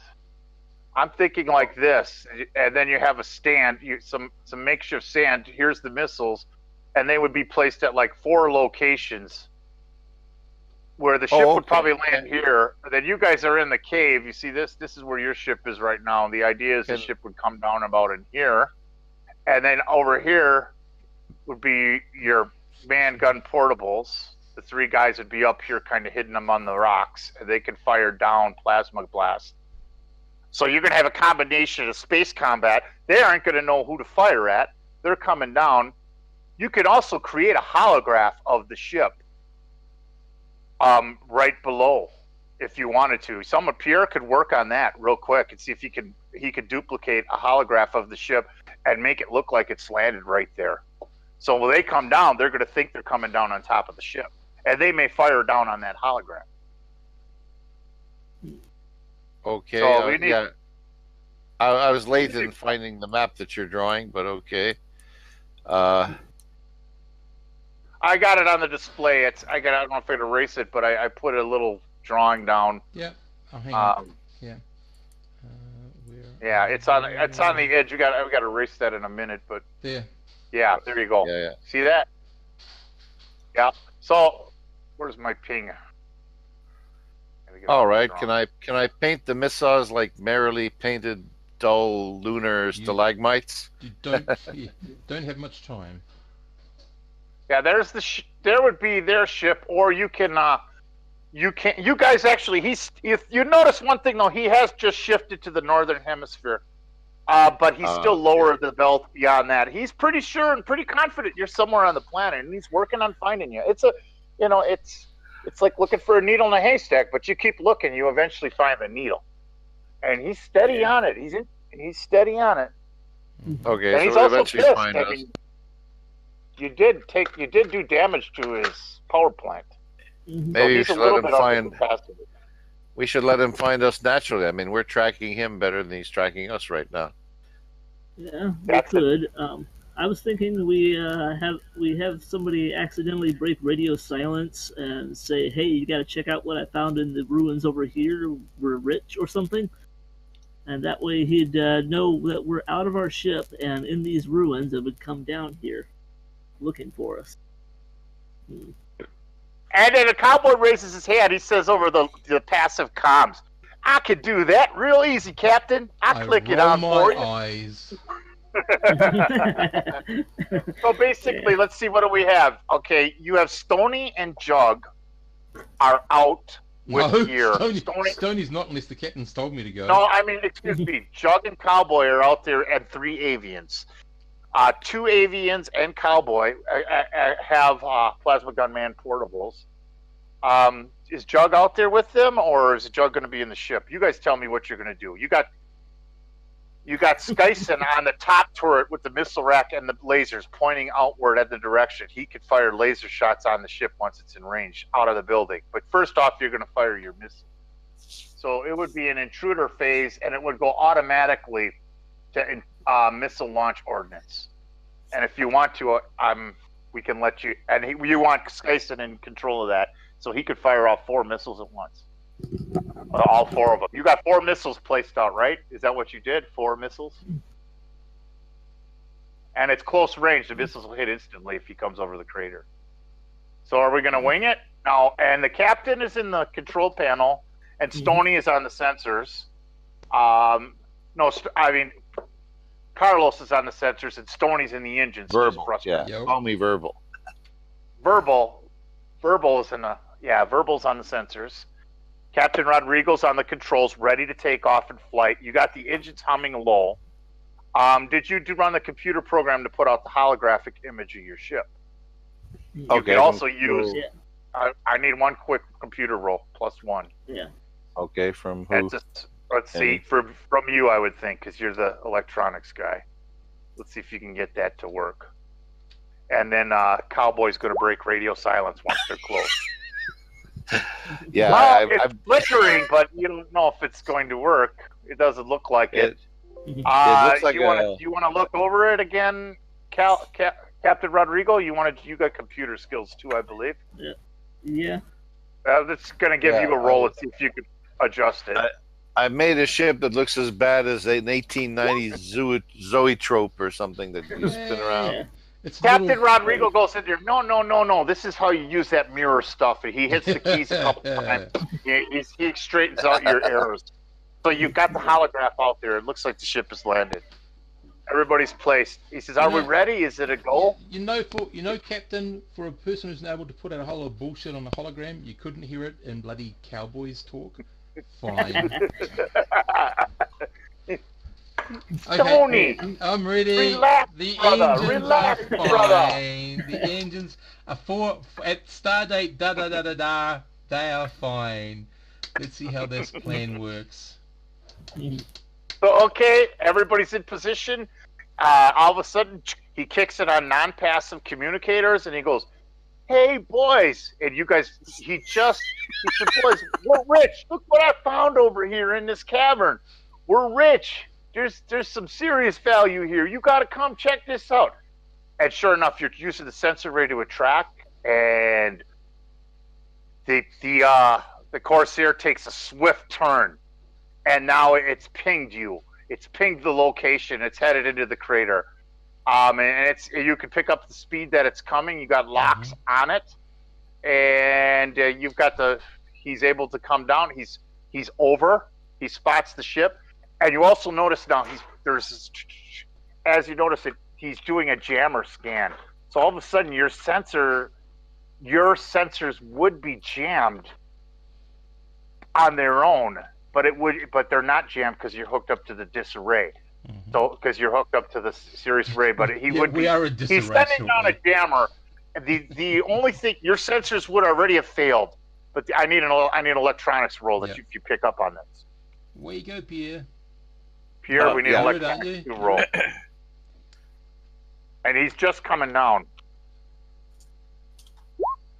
Okay, all right, good. You pick up on it. I also need a computer roll because you're going to get a +2 to that roll. You get a +1 plus a +1 for the sensor. And actually, yeah, you would. So I'm going to give you a +2 to this next roll. Like that. 6. Oh, It's a little weak. It's a little weak, but right now you're realizing that he has some kind of a hacking equipment where he can hack into a computer or try to hack control of a ship. Yeehaw. And you haven't put a lock on that yet, but he's coming down with that hacking equipment. Right now, he is in range. He is just above. He's sending those signals down. It's like a beam, though. It's got to be focused. And right now, so you're on the sensor. He's sending that down at the hologram. And he's going, wait a minute here. Something's not right as he's above it, but he's coming down to land. And now it's go time. I need a roll for Pliskin. He's going to fire the missiles.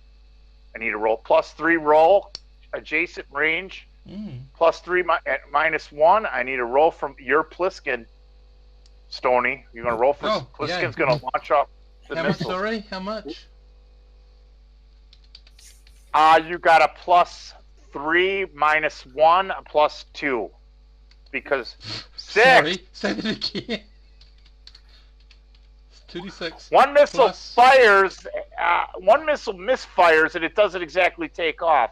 Now another roll for the other missile. So one of them misfires, which obviously they detected, and it didn't quite go off properly. Did you say +3? Yeah, so another +2 on the other missile. Yeah, you can fire all 4 of them in this turn. So one of them got fired, but it didn't go anywhere. It misfired. Something did not ignite right with the charger. Are you serious? Wait a minute. You rolled wrong here. That's my first roll for Pliskin. 2d6 plus. You said +3 -2. No, there's no minus. Oh, okay. No, that's +2. 8. Plus. Okay. I said +3 -1. Oh, +2. That's a miss too. The 7. One missile. That's a 7. You need an 8 or higher. Yep. So that while their other missile misfires or the remote didn't work right, you got 2 more missiles to pop off before he comes down. He's not all the way down, but he obviously senses something's wrong. And then Pierre's got to see if he can make another roll to use the advanced sensor array to stop whatever this hack thing is. And here's the third missile. So now you're in the middle of action. Yeah. Third missile. 2 missiles. The remote detonators did not fire. Something was wrong with the way they were set up. So you got the other missile. Boof! The other missile hits. And that's a direct hit on the ship. Roll 1d for damage. 1d for damage, since you have surprise and advantage. You have 1d for damage. And we're going to roll that. Oh, good God's sake. Why do I keep on doing that? 6. 6 hits! Oh, and I'll let you roll the damage. That's just, there's another missile coming. So you have 6 hits on the close. What's the damage on these things? 1d6 or? It's a regular missile, so it's Traveler, Classic Traveler.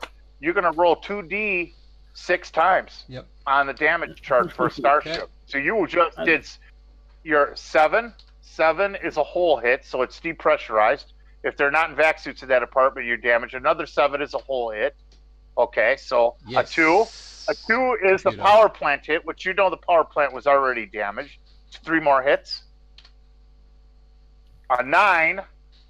A 9 is a computer hit. So all of a sudden, with the computer hit, whatever the hacking device is now shut off. Pierre does not have to run the sensor array. Right. Whatever this hacking beam was is now it's dysfunctional. Now, how many rolls is that? 1, 2, 3, 4. 10. I think you have 2 more. 10. 10 is a turret hit. One of the turrets is damaged. You can't fire. And then you have 1 more roll. And an 8. An 8 is a hold or a cargo bay hit. So this 1 missile was successful. Now the other missile needs to fire. And then we're going to go on with the combat phase. And then we also go into personal combat. So you've done, what do we have? 2 hold. You did 2 hold hits. 1 power plant. 1 hold, 1 power plant, 1 computer, and 1 hold. 2 hull. Okay. 1 hold. 1 power plant, 1 computer, and 1. Yeah. You're taking a bite out of, and that's that other missile hits, and that's a direct hit because it's close adjacent range. So all this is happening above it, and one. Wait a minute, you can't roll a 1. Oh, 1 hit only. 1 hit. Yep. You only roll the 1 hit, which is a 9, which is another computer hit. So their computer. Let me look at the ship again. gonna get to it. Pull up my other document. Yeah. So that computer damage. How does that work now? 2 hits. They're at a negative for a lot of everything. You've got 2 computer hits. Now at the same time, let's look at the Corsair. I'm going to tell you their computer right now because basically it's a Model 2 fib, so it's hardened. So you've done you've reduced their computer. They're at a -2 plus their skills to any shots that they make. Their computer and their electronics is still functional, but that hacking array thing that they have has now been knocked off a line, and they are fighting at a negative with their other 4 turrets. And one of the turrets has just been damaged because you did a turret hit too on that first missile. But now your other 2 missiles are deactivated. So this turn would phase, and now you have the native intruder launches missiles. It's an intruder computer reprogramming. At this point, Pliskin can see if he can, or I mean not Pliskin, Skyson can see if he can reactivate those other missiles to fire while they're still above it. And at this point, they can't fire, but you have surprise on the ground. So now we're going to have to do some rolls. For anybody want to roll for Tatara, or you want to roll for? Come on, Mentor. All right. Yes. What's his bonus to hit with that? Tatara? Tatara gets a +1 to the hit, so it's 2D plus 1. Okay. Okay, anybody else?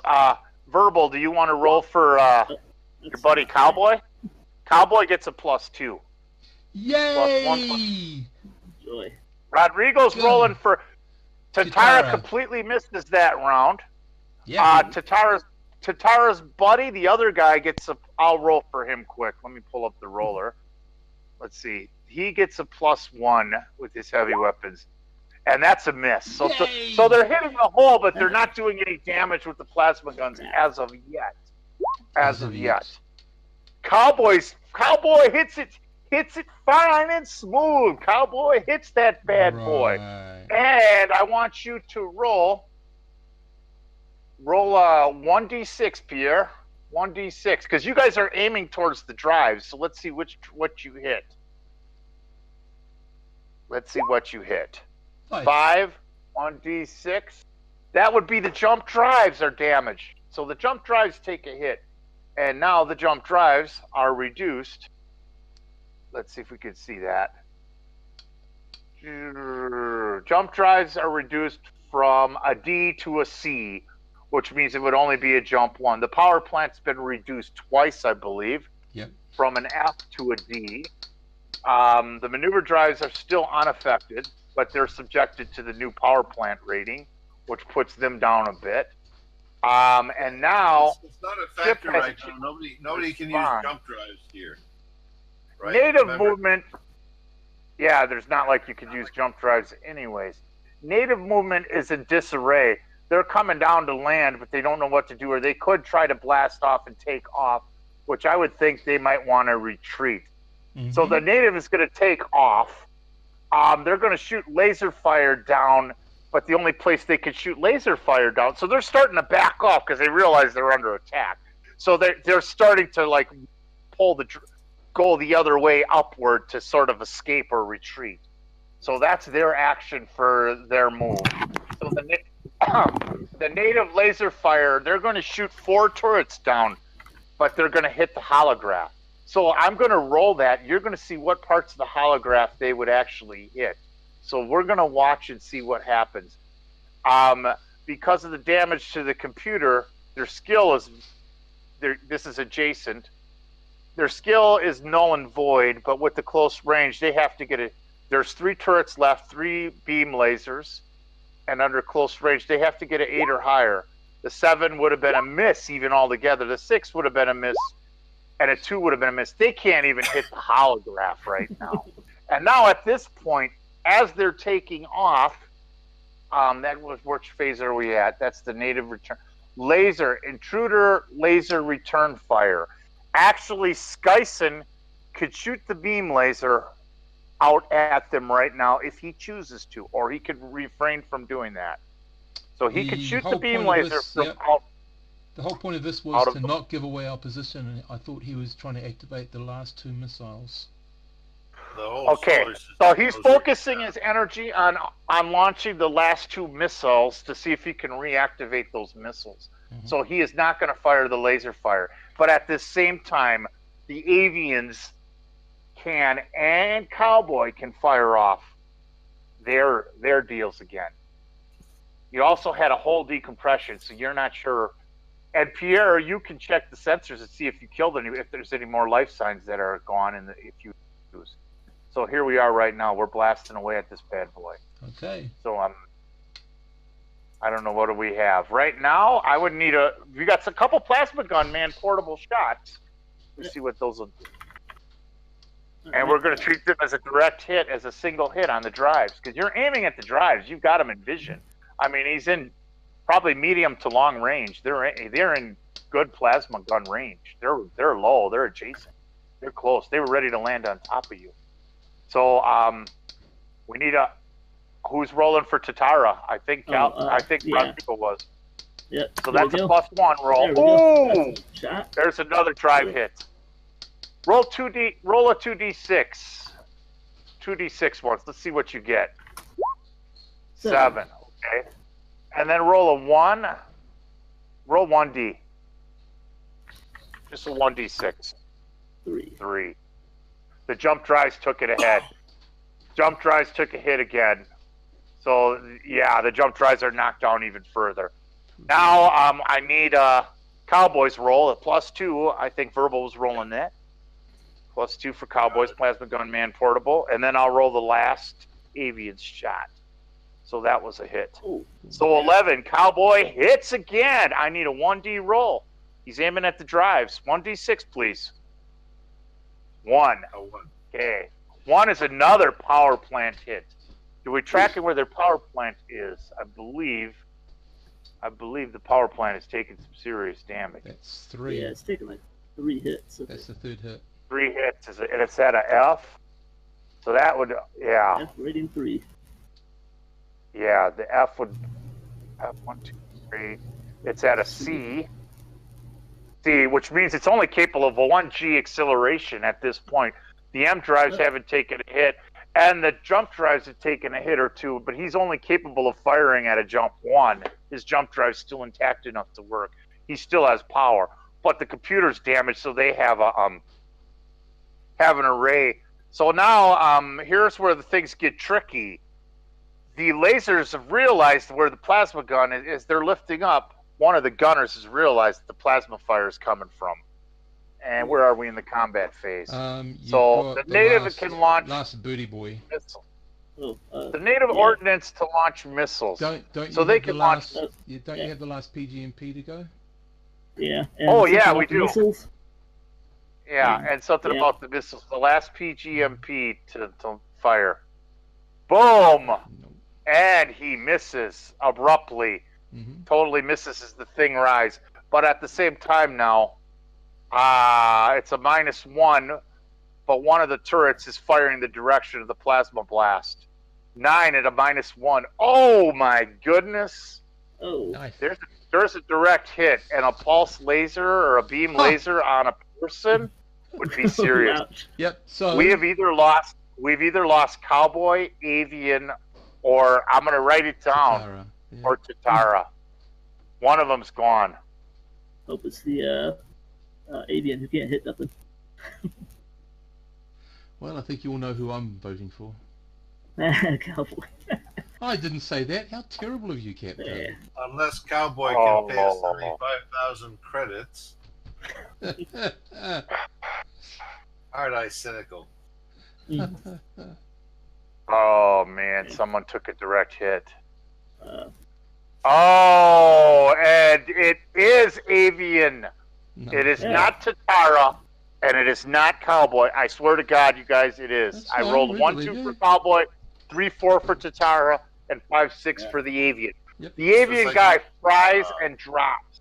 Now, at this phase of the combat, Ooh, they barbecue have an chicken. action phase. They're the native. They have an action phase. The intruder has an intruder phase.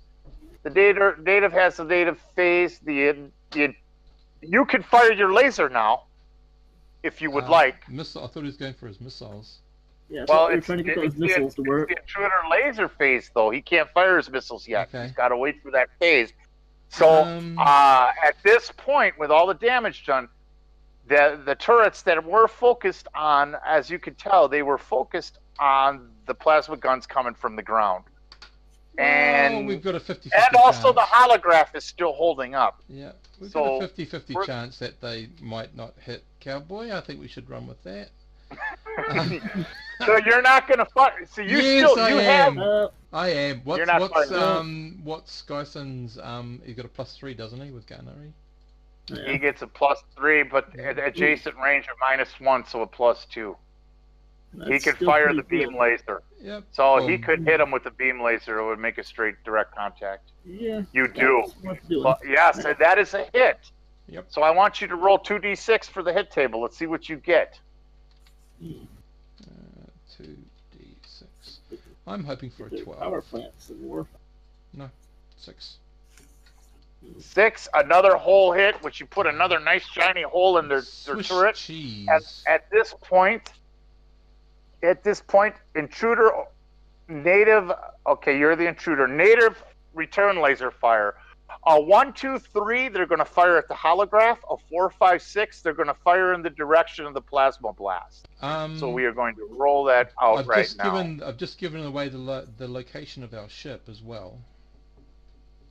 Well, you did if they're in focus. This is all kind of happening rather quick. Okay. And the laser turret is still firing on the hologram. Yep.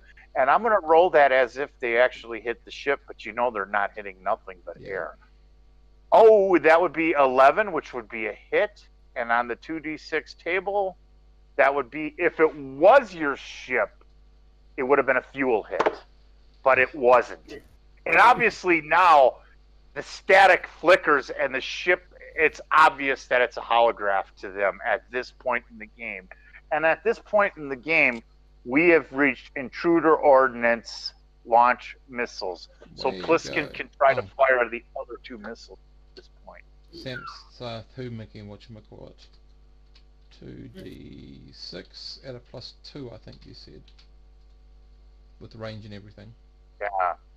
Okay, so the first one. Ooh. And you want me to do the second one? Oh, that's your hit? That's the first one. Yes. And you want the second one to start off? Yep. I want the second one. No. That's okay. Hold on 1 second, guys. Hold on 1 second. Yep. Okay.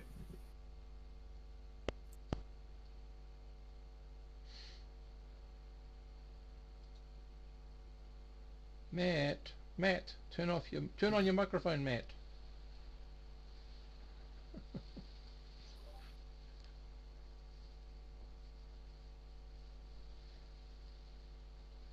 Okay, I'm back. Sorry. All right. So what do we have? We had a 12 and a 7. The 7 is a miss. Yep. So that missile didn't engage. It's still on the ground. But I'm giving you, since you rolled a 12 on that other hit, we are going to automatically put that, and with all the blasts it takes, that's automatically going to a 1D critical hit with the blasts that you have on that ship. So roll 1D.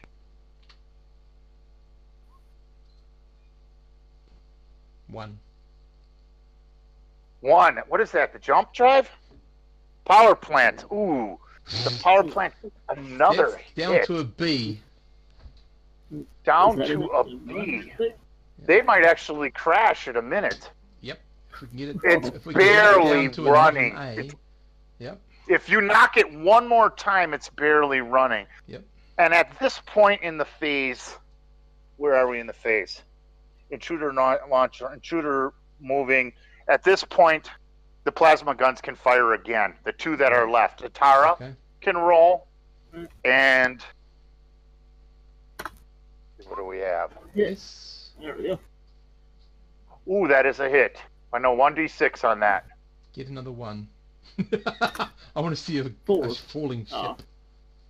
4. Okay. Oh, you've hit the hood. Actually, that would be the. Wait a minute. Let me look.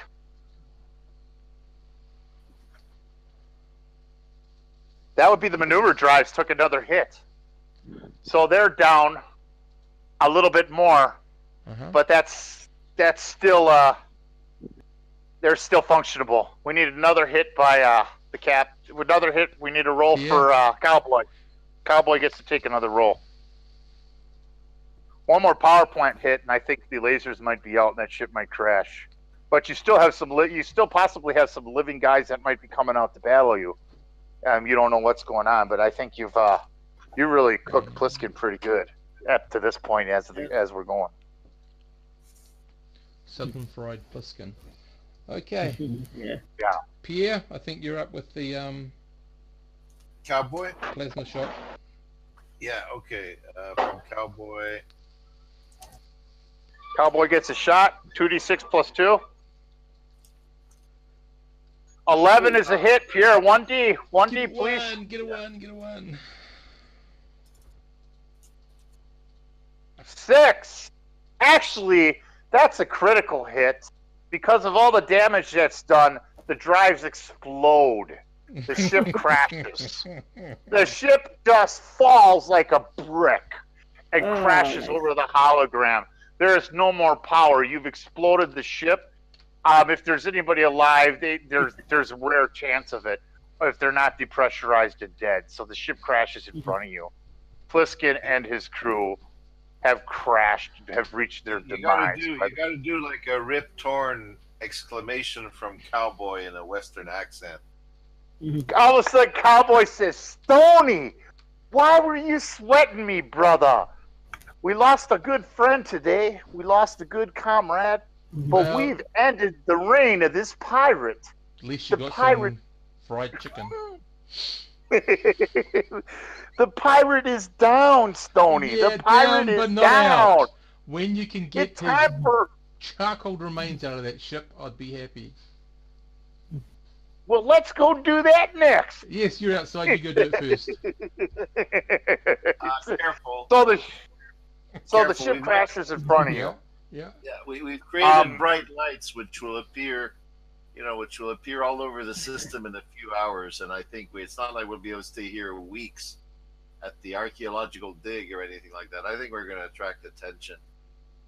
Possibly. Well, pretty long range sensors to see what we're doing. Captain, what's your opinion on this? Do you want to check out and see, make sure they're dead? You're leaving them to fry? You got to want to get the hell out of there? When Pliskin landed, was our part of the planet facing into the inner system or out into space? Out into deep space? Actually, at this point, you're worried about if Pliskin was able to get out a signal or some kind, huh? Well, I'm worried even the light from the plasma is enough to attract attention. The light from the plasma, it's all in the crater. I mean, there's no way. And as a referee, than anything else. Yeah, there's unless something is within 600,000 kilometers, they aren't detecting it. Yeah. And as you can tell right now, you are in a barren. You're in like a no-fly zone, an area of space that just does not work. Okay. Yeah, you're in a bad spot. Okay, so perhaps we should go over to that ship and see if there's anything that we can get off it and salvage. Because they had missiles. Well, you also don't know. I mean, the drives exploded. The ship crashed. Yep. We could replace our missiles with these. If they were in, they could be injured. They could still be alive. They could be. Or they could all be dead. But then again, what could you do? Send Cowboy in. Yeah, we got the sensors up on the satellites. They can scan. You got to do a neural sensor. Yep. Yeah. So Pierre needs to do that. Pierre would have to do the neural sensor scan. And it would take Cowboy a wee while to get over there. I'm sorry, can you repeat that, Steve? I said it would take a wee while for Cowboy to get over there while you're doing all this, so that makes sense. Yeah, Stoney, I think you owe Cowboy an apology because that I'm not apologising to him yet. This fight isn't over yet. Did you hear that, Captain?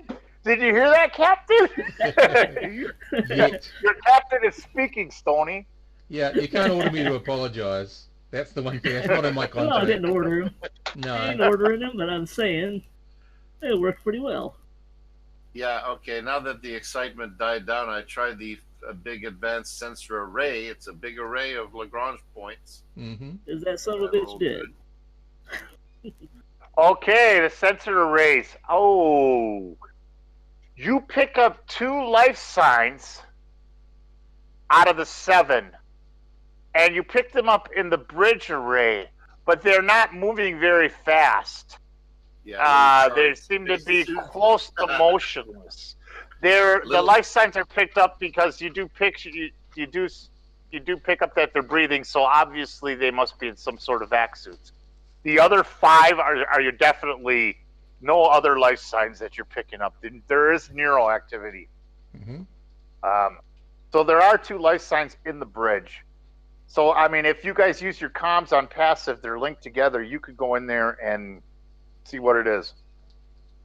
One of them slowly moving. Seems like he's moving. It's obviously moving, or it looks like he's trying to get up or move at some level. But you can't tell anything on that. With gasping sounds clawing its way forward on the dust. Yeah. Well, So what do you guys think? I Want to go over there and get him, or do we just want to take off and shoot him again until there's no more life signs? No, I reckon Cowboy should go in there and take him out with the man plasma. You want to do that, Cowboy? Man, plasma's at close range, my brother. I'm not going to be firing in no bridge with no man plasma. If I take him out with anything, it'll be with my laser carbine. Sorry, what? You're not going to shoot. You're not going to fire. You're not going to carry on with the combat. Oh, I'll fire. Stony, you just mad that my plan worked, and you look all silly and such. No, I don't look all silly. I look all alive. So I'm happy to be wrong because I'm alive. But that may not happen again. Captain, look at our beautiful ship. Not even a scratch. Right. And look at that Corsair in front of us. I think someone should be cooking dinner for us all. Maybe even serving me a good meal. Oh yeah, please let me cook you dinner, please. I'd volunteer. I would. So that's where you're at. Mm-hmm. And anyway, so you guys are Stoney's going, Captain. What are you going to do? What's your plan? You know, there's 2 life signs on there. Obviously they must be hurt. They're not moving fast, or they could fire, or someone going to go on board. The ship is just subtle and crashed. You have a giant Corsair just crashed, waiting to be ripped to bits. How many missiles have we got left? Well, you used the 4 actually, and you used 5. You have 7 missiles left So aboard your turret. If they've got any, we should replace ours with theirs. Yeah. So, well, you have to see that if they do have any. You know that they had 4 beam I'm in my lasers. combat armor, so I'll go out and check on the missiles. I'll start walking over with my laser gun with me. Okay, anybody else? Is there anybody that's planning on going to the bridge to see what's going on? Let's see. Now, Verbal's a medic too. You're a doctor, so you could see what's going on on the bridge. Jug or Skysa can go with you. There's obviously, based on the array, because you're plugged into the advanced sensors, Verbal, you pick. Space is dead silent. The only thing that was there was Pliskin's ship. Yeah, but And the name of the ship was the Dark Lady. Of course. The Dark Lady has sunk. The Dark Lady has fallen. She's blown. You can see the emblem that says the Dark Lady. It has a picture of a freaky-looking goth chick with a dagger on each side of the vessel. That's still intact. But the whole drives in the hole, because of the internal explosion inside, it did not take out the whole ship. The drives are shot. Right. You can't. Even the lanthanum on this ship is cash. There is no value on the drives or the lanthanum grid. No. If there's anything, it might be sensors or computer parts, but even those are damaged. There is not much value on the ship unless you find some things in the hold. You might be able to find some stuff within their ship's locker if that's still intact, but you would have to board the ship to find that out. As I walk past the Dark Lady sign, I think perhaps I should have changed it to the Fark Lady. The Fark Lady. Yeah, Farked. Put it in Past tense. yeah, an F, cross out the D, and add a yeah. Anyway, I'm going to look at see what missiles are there, and see what we can get out of their loader, and see what the state. Have a quick recce at what the state of the sensors are like, because they have got military sensors which should be compatible with ours. Yeah, we need to have some guys go on into the bridge and either shoot those guys or grab them if they're unconscious. Yeah. Okay, so who's gonna go into the bridge? Yeah, I think That, the captain you have a can layout see- of the ship, so you can see where the hole is. You can walk right into the ship. It's totally been depressurized. It's shot. So you can walk right into the bridge from one of the holes on the side. But there is a little bit of a hallway and a corridor. So I mean, who's going in and who's going in first, and how are you doing it? Well, let's see. I'm going near the drive. Yeah. I'm going to go walking near the drive. I know what to look out for dangerous wise. And I'll try to locate the missile rack or racks. Yeah. I guess we'll have Jug and Cowboy go with Stony, and the three of them can try to head on in. Well, give me one quick second, guys. Yep. Okay. Mm. Yeah, well, Verbal's going to stay on board, not going to risk his precious skin. There's been too much excitement lately. Yeah. Captain's still in the cockpit of the ship. I'm thinking probably when I get into radio contact with when I Okay. Yeah. So who's now? Let me get this again. I just got distracted for a second. Yeah. Family stuff. So who went in first, and how did we do it? I climbed in through the hole, careful not to rip my suit or anything, and I'm sort of knowing what to avoid from an exploded engine. I'm climbing in down near that end, and then I'm going to walk through very carefully till I locate where the missile racks are, then try to see if they're safe enough to extract. Okay, let's see if there is even a missile rack. Yep. So engineering or electronic? There is a missile rack. They never even got a chance to fire those missiles, and there are 7 missiles left right now, and they're the same kind of missiles that you have. They're the same, basically standard smart missiles. Yep. So you have access to 7 missiles. What you used? What? We used. Isn't that what you guys used? 5. I'll radio 5 over missiles. to the captain and say I'll need the air raft over here Okay. to move these. They're big puppies. Okay, have you now checked who on won the- it? yeah. Who?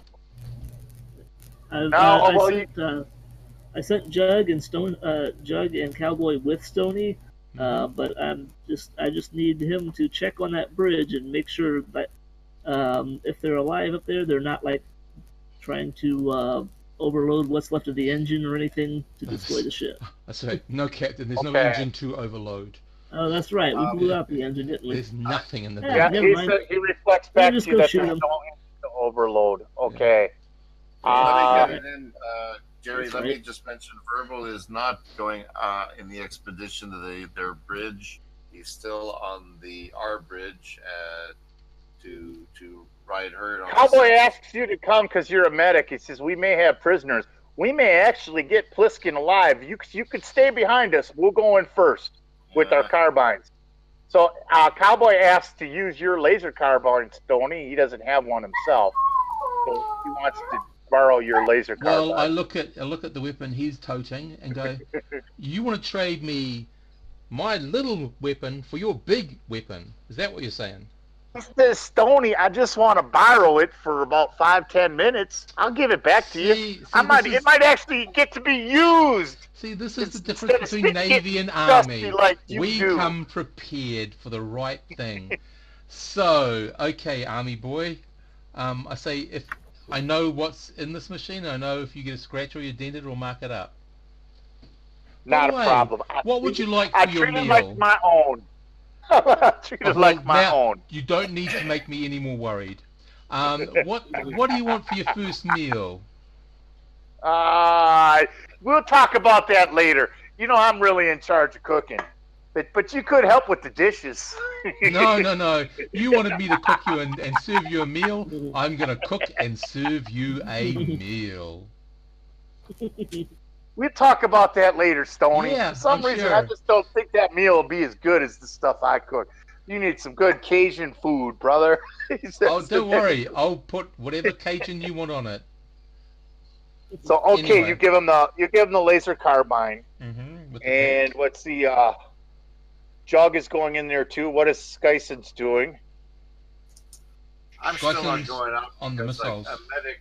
a medic Jug can't do it. borrows Skyson's laser carbine too, and they're going in there with combat armor. So they're going. They enter into the area. They enter in first. And Skyson is completely. So you go in there first, and you see two bodies laying on the ground, and they're not. Neither one of them's ready to fire, and then one kind of waves his arm, and he waves up a white flag.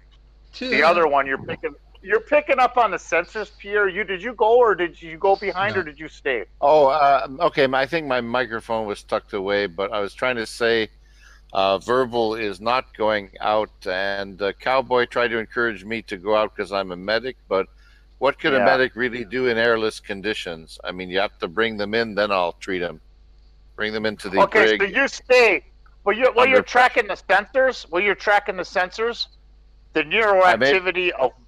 Yeah, you notice on the sensors that the neural activity of one of them has just went blank. There's only neural activity on one. And you guys, as Cowboy and Jug walk in, one of them's waving a flag. So he says, "We don't need to fire nothing. This boy can hardly get around." And there's one that's alive. So Cowboy and Jug grab the man by both arms. He's de-armed, and they carry him out. He's obviously hurt and de-armed. Okay. But there is one survivor. It's the one with the most endurance, so it's probably 6'6" tall Pliskin or whatever. 50-50 chance it's Pliskin. I'd say more 90-10. Well, yeah, he's a survivor. You could almost have been a PC. Yep. When the airlift arrives, if it's safe, I will be loading the missiles onto the air raft. They can put the survivor on top of the missiles. No, unless Skyson brought you the air raft, because Skyson's out of play. That's the only person who could have. Yep, that's so cool. Which is not a problem. Yep. Skyson could easily bring you the air raft over. Cool. And you guys are loading the 7 missiles. Yep. Obviously, you can only load 5 of them to replace the ones that you were missing and resynchronize them, so you have all 12 missiles. And the other 2 are going to have to go into your cargo bay. Yep. But they won't even take up a ton. They're just going to take up a little space of 1 ton. That's so cool. And then you have your lanthanum on there. Well, I thought it went up. From the previous... No, you have the lanthanum from the other ship. Yeah. When Skyson takes the air raft back, I'm going to stay back and just quickly scoot around the place, looking at staterooms, seeing if I can find anything of any value to take. As a memento. As, like, property of some other airline that's obviously not theirs. Okay. You do come across... Excuse me, I'm in the house now for a minute. Yep.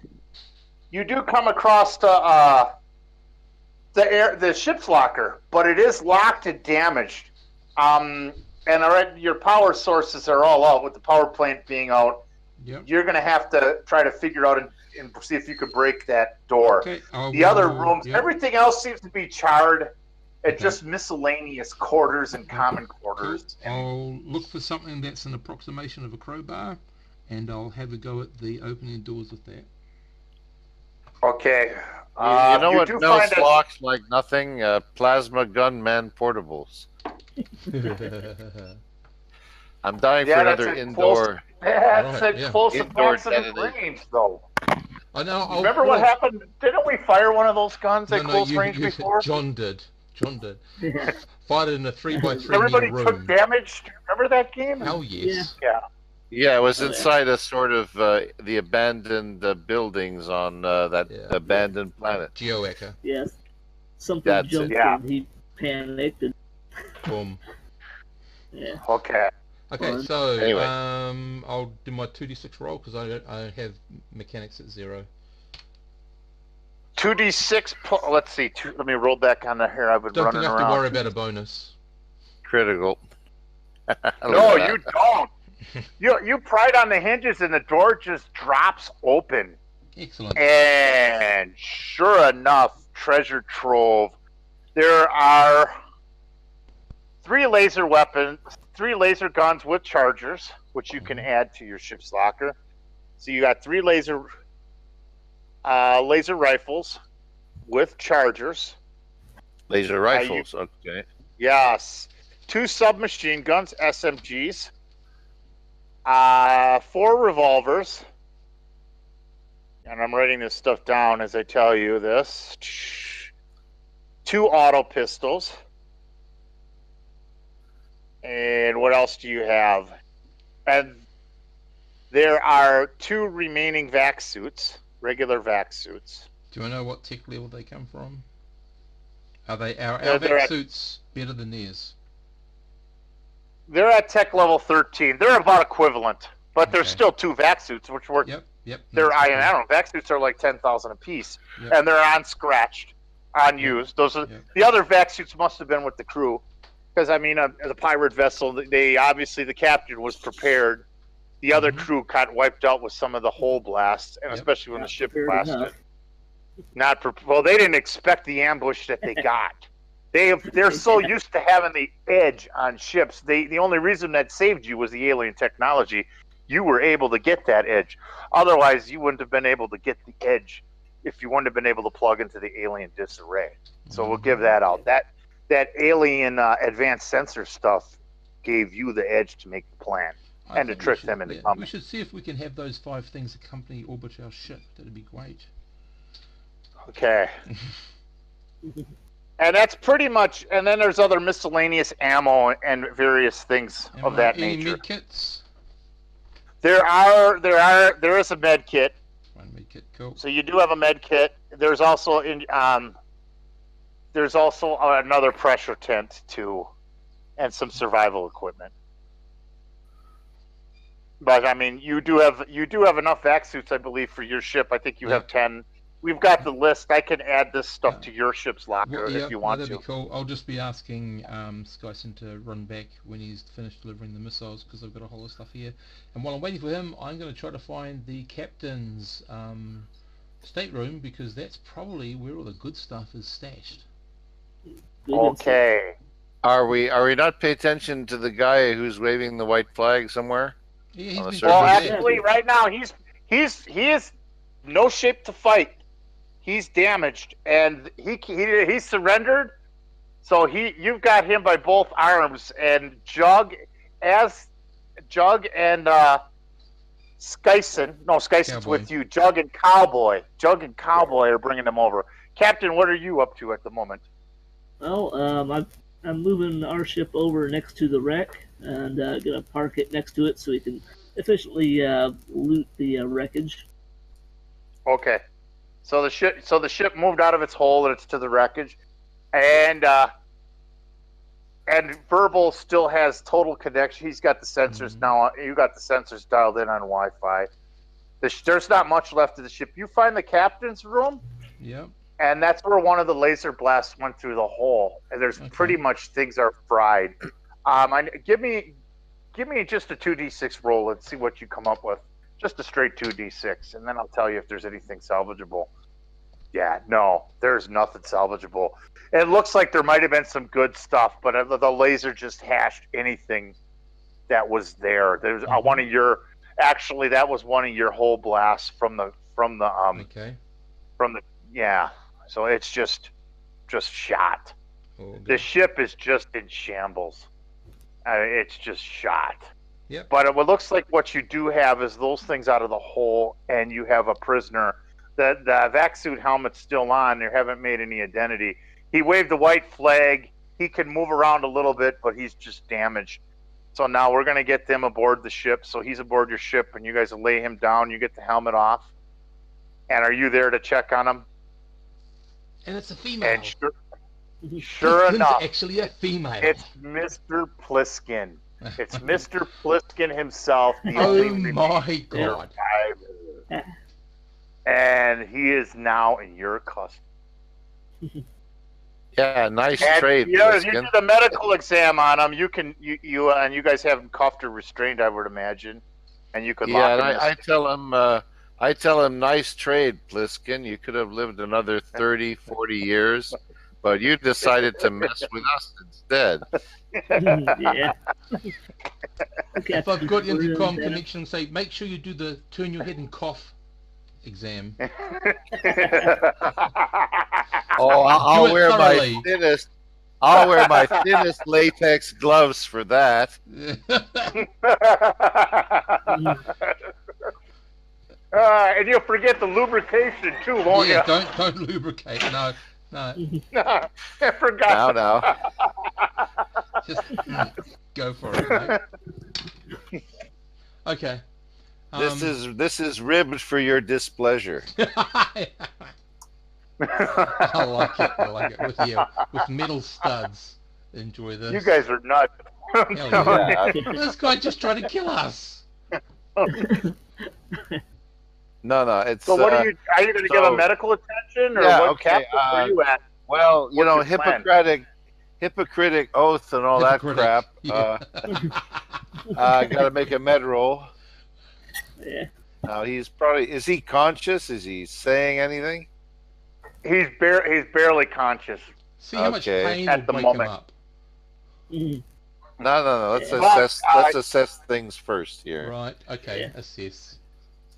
and then I can ignore his pain once I know what it is. Excellent. Exactly. We need to a medic. You're a medic too, so okay. Good. It's a lot of it is trauma and physical damage. You could patch him up and get him coherent, but he would need to be bed rested before you're going to get him totally awake and coherent, Can I because he just had. Just talk to the captain. Captain, now I understand the rules of war and capturing an enemy, but does the same rules apply to a pirate and his crew? I don't know. All I know is we're probably going to check this guy out in airlock. Oh, okay. You're We the have a captain? wide latitude of action here, usually between 30 degrees and 60 degrees latitude. Yeah. Okay, so now everybody's back aboard the ship right now. You guys got all your lug. Yeah. Cowboy says, when you get a prisoner like this, in the army where I'm from, we kind of have fun with the situation. It's kind of like that dinner you thought you were going to make me, Stoney. Oh, I'm which promising ain't to make you happening. that dinner. I'm promising. You Ain't had your happening, Only buddy. fair. Oh, by the way, here's your laser carbine. Look, I didn't even get a chance to hardly get a smudge on it. Yeah, that's okay. They I weren't grab even it, ready to fight. I grab it and I chuck it in the corner. I got these 3 nice new ones. Very nice, very nice. Laser rifles, good deal. Is that the loot you got? He says, is that the loot you got out of the ship? Something of what we found, yes. So, okay, so there's the situation you're at. It's going to take a couple. You're still aboard. Are you bailing? What are you going to do? What's your actions from here on out? We've Now got you lost the avian guy. Yeah. Now the Tatara and the other avian, they obviously they're doing some kind of. They went out and they're doing some kind of ceremony for their lost comrade, and Tatara's okay and Stoney's okay, and so they're doing a little ceremony thing, and Yeah, I just And bend my head down and say that's wasted chicken. wasted chicken, wasted chicken, fried chicken. Yeah, southern fried chicken. Well, northern fried chicken actually, because we're in the northern hemisphere, aren't we? So Tatara says, "Well, we lost a good comrade today, and I thank you. The crew of the Venetian Win is quite exceptional." Says, so we have, I believe it was He says 24th. I said I paid you for middle passage, 3 middle passage, which is 24,000 credits, and it was 100,000 credits for the job if you get us home. So you got to take us back to what do you call Parched to get them back to their ship. So that's where he's at now. But right now you're in the middle of a raid. You guys have stripped out the other ship. You're still at the base. You still have it marked. You haven't explored any of this. You could leave or come back, or you could do something else. But I mean, really, the bottom line is you accomplished the mission that you set out for Tatara. Tatara lost one of his comrades in the battle. No one else was hurt, and there was no damage taken to the ship. And you have the captain of the pirate vessel in your custody. So at some inopportune moment, I'm going to ask him, the bird alien guy, what was so interesting about this planet? You're asking Tatara that? I think that'd be obvious. Apart from wanting a piece of the other person's machine. Well, he says it's kind of confidential. It has to do with our history. Okay. And there's believed to be some historical things here. But really, the Comanches that you see, we've been tracking them. And they stole some things. And that to pinpoint this location from one of our ancestors. Right. Oh, he said, what's the word for one of our ancestors' safes, or what's the word I'm looking for? What's like a morgue? What's that big thing like a morgue? Mausoleum. Mausoleum. Yeah, and it had codes to this location. It was believed to be legend. So we've been tracking them and following them. No, we did not fire upon them, but we had a tracker on their ship. That's how we knew of this location. And obviously, based on your sensor array, remember you guys were plugged into the whole sensors. What you see, though, is there's some kind of heavy-duty machinery below the base, which hasn't been activated, and some kind of fusion reactors, which you can't move them. They're pretty enormous. But outside of that, that's all been shut down. Okay. There's all kinds of tunnels and passages, but there's seems to be no robotic activity or no live energy of any kind. So those charges I'll thank him. could be reactivated. And the parts that he wants, what I'm going to do at an opportunity time before we head back, I'm going to take or break one little part. It will take, a good day and a half to try to get fixed or something, in case we want to go back before they get there. They won't see it. Oh, okay. Okay, so you're gonna rig their part to need a little more work. So if you decide to go back and check it out, you could go back, collect the money, and go back before they could engage it. Which you could do. Which I won't even have you roll on that. You're an engineer. Yeah. You're just going to delay them from getting their ship running. Yeah, I'll fill in the captain what I've done, because they wanted the part. They didn't say it had to work. Yeah, that's okay. fine. And based on the medical role, Pliskin should be coherent here within a few minutes. We'll say he's coherent now, and he's awake, and he's obviously restrained, or I would imagine cuffed to a bed in one of the staterooms, probably in your passenger staterooms, which I'm sure you would have him separated from the rest of the ship. Yeah, probably have Juggle Cowboy acting as a guard all the time, or them taking turns or something. Yeah. Doug sends down a message back over the comm link. He says, hey, our boy's finally woken up. He's looking around. He looks a little gloom and concerned. I think he just realized the light of his situation. So I don't know, Captain, where are you going to go with that?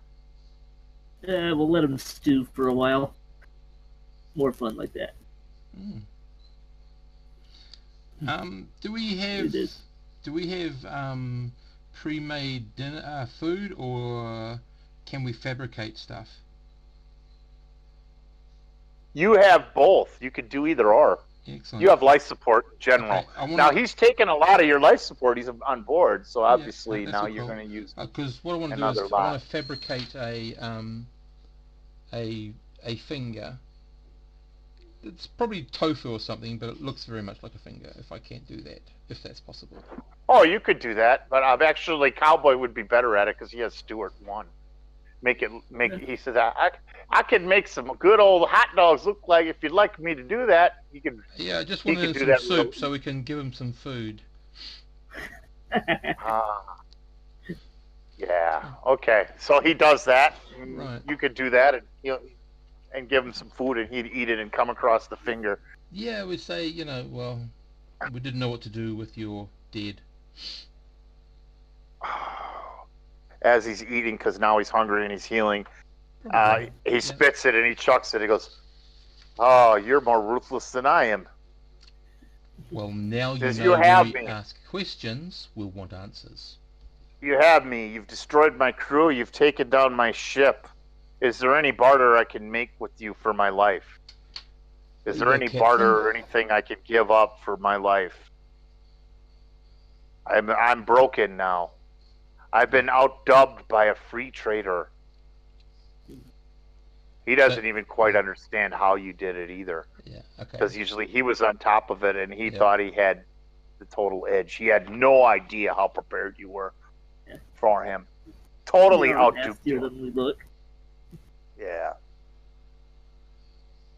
So are we letting him stew a bit more, Captain, or are you going to go in there with some demands or get some knowledge? Because I would imagine his little crew has amassed quite a fortune somewhere. If we could have that location and any security codes or security information, that would make it easier for us to get. He says, "Oh, the only way that's going to happen is if there's a way I can remain alive. And I have passage, and I am away at a starport." He says, "I can give you that information." He says, I could make you rich, but I need my life and my freedom and a chance to start over, Captain." So he says that. But you don't know if he's bluffing or if he's full of shit, or if his money's in reserves, or he's just telling you what you want to hear, or if it's real.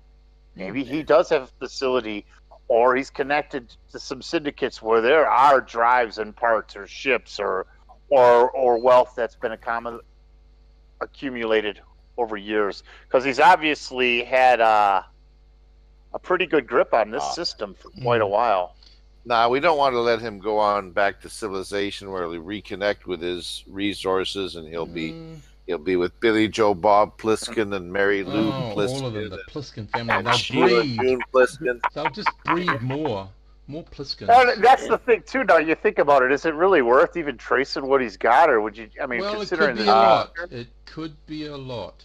But while we're in Jump, I just want to look up what the general. Oh, you're not. rules You are. didn't even say you're in Jump yet. You guys didn't No. make those moves. You're still. I know. No, we the can't captain's be. got to jump up.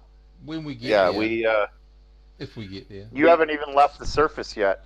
Yep. The avian and his colleague are still here, and they got their part. And the agreed payment was that they were paying us 8,000 credits for each of the three of them, and freight costs, because technically we're carting the part over to where they want us to cart it to, Which was and 75,000 credits. That was the deal, wasn't it? 124,000 credits, I thought it was, or was it 75? Might have been 75,000 plus 24,000 makes 99,000 credits, and the freight cost to carry a part. That's But wasn't the freight. The 75,000 covers getting the freight and bringing it. Yeah. So it's 99,000 that you're going to get, that you could add to your till. But you have to do the you have to 2 or 3 days. You burned up. You are at 30 life support now, and 39.5. You got to make the jump. Captain, if you're taking off, are you headed back or what? Yeah, we're gonna take the avians back. We probably got more from the Lanthanum salvage. For sure. I need a basic pilot roll and a basic engineer check, just for kicks. 2d6, throw them at me. Just for kicks, right? And then you're gonna have to, because it's gonna take you. It's gonna take you. That's a crappy roll. You're not sure of things. You're a little frustrated. So Captain's right on target, though. So you've Captain, if you're ready to go, I'm guessing we're probably ready to go here in the engineering section. I'm wording it very vaguely. Captain, you've cut 8 hours off the 3 days. You guys are now into your second week of the month because your first week's up. You're in December week 2. I mean March week 2, and it'll take the few days, and you're able to reach the jump point. I need a simple jump roll. While we're doing that, I'm going to check the engines the next day. Okay. Just to see Captain, if I can... make me a simple FTL roll. Yes. And you're running unrefined fuel because it's all you have. I need a simple straight 2d6 roll. You want a lower average roll on this. You do not want a high roll. That's perfect. FTL roll is good. You are in micro jump. It's only going to be a matter of like 10 minutes, I think, to cover that distance in jump space. And you'll be out you come out at roughly around the 100 diameter point of parched. And now you're in orbit. There isn't much activity. Is it about a couple days to head to Parch? No, it's actually hours. Parched is from, you are dead on the 100 diameter point. Okay, well, after I check the engines again, I want to get into any local data to see what the laws are, the local laws, what handles with pirates, etc. Okay. Yep, engines are all fine. You're about 230 minutes from where you're at to the surface of Parched. Yeah. So you're going to do what was that again? Basically, Stoney? I just want to see what the local laws are on handling pirates. Do we trade them in for money? Do we have to have them alive, or is any genetic material that's viable, is that okay?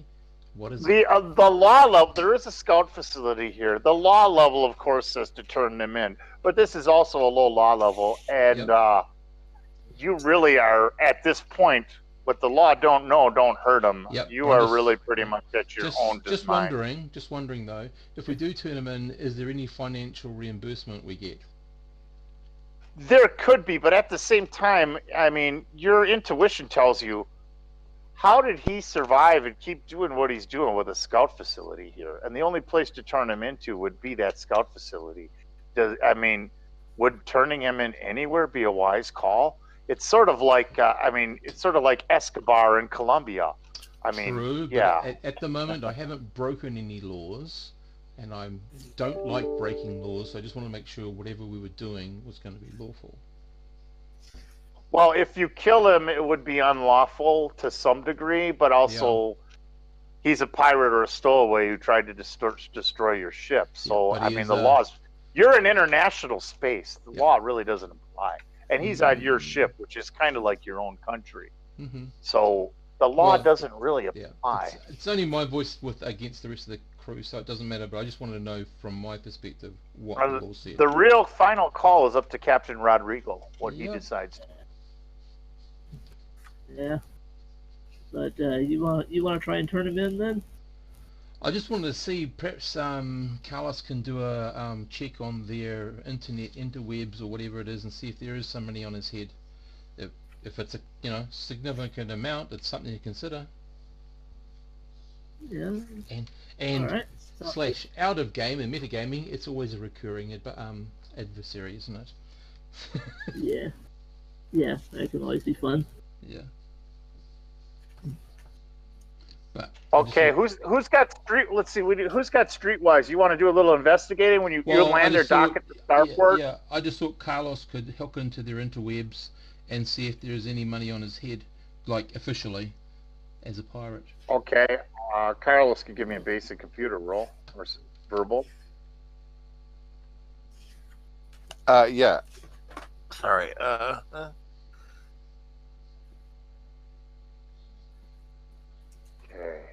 I didn't see what you got. Did I lose you? No, he's not quite. There we go. 9. Okay, we got a 9 for a computer roll. What do you come up with? You come up with some data about him. It looks like a lot of stuff's been erased from his file. Misdemeanors, and it comes up as a common trader. And does anybody have any streetwise they could do investigating? You're gonna follow his name or his family name a little. No, streetwise one. I don't. I'm also checking. Go ahead. I say I'm also checking how many Pliskins there are in the phone book. Yeah. Okay. Yes. And whether the court judge is a Pliskin. Something's fishy here. Well, I got Captain, nothing. you don't have anything, but you do plug into the library data, and you come up with a Chief Scout official Pliskin, Oh, okay. and he seems to be an elder, and he seems to have a grip on the Scout facility and government pull, and have clout on Parched. And you definitely could connect that. Maybe there's a link between the two. That Pliskin has ties, and maybe that's how Pliskin's Possibly. record has been washed, and he's been clean, and he's been able to terrorize and pirate some of the locals. So this, I think his record had to be you power definitely have a washed. connection that he has family. Yeah, well, You don't know exactly what, but he has family there's a scout base. is his family That's connected to the other major underworld family? You know, is there a Pliskin dash Trump connection?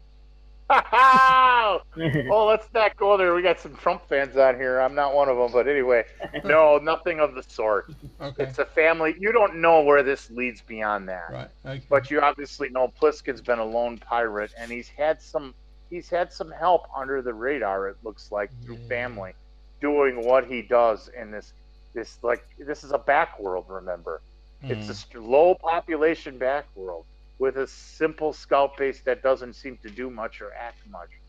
So right now, you obviously have Pliskin, and that's about all you have at the moment. Well, Captain, You don't know what happened prior. Yeah. But one of the things that's interesting is you do notice, as after you've landed, you do notice that based on the radio and based on your sensors, which are now regular sensors again, there has been a scout vessel or something between a regular scout and a patrol cruiser, which obviously looks like it's left the scout facility and looks like it's aiming to make a micro jump in the direction of the primary star. You did pick up on that too. So I don't know why that would be, but there's a scout vessel that looks like it's left the scout facility, and it's looking like it recently just made a micro jump. You can tell from the jump impulse that it wasn't a full interstellar jump. One thing when you jump, you don't know where something goes, but there's definitely a difference in the jump signature between a mini jump, a micro jump, which is in system, and an interstellar jump, because there's so much more power to reach that level, that consistency of hyperspace. So you've got that information too. But you are docked now. You are back on Parched. You're back at the starport. Pliskin is cuffed in one of your staterooms. Cowboy Jug or Skyson one of them is on guard or staying back at the ship. You do have the parts. You've been paid. We can add, and I will go right into the document and add the 99,000 credits.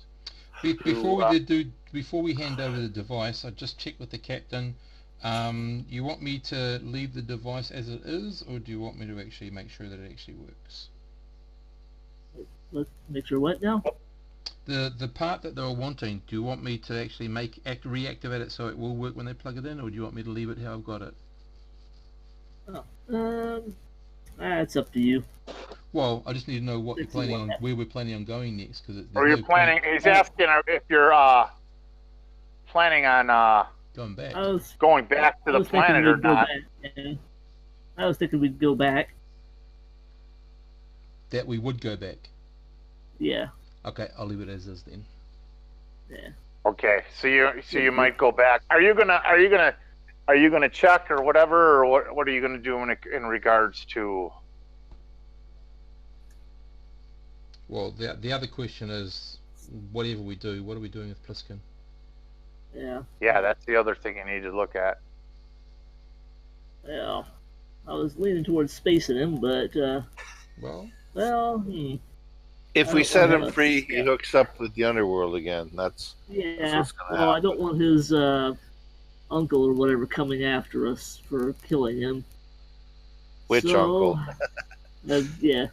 He's got 20 of them. Who runs the scout base and has power over most of the system. Providing we don't do anything to him in this star system, or this side of the star system, there will be no evidence. So we've got to do it somewhere else.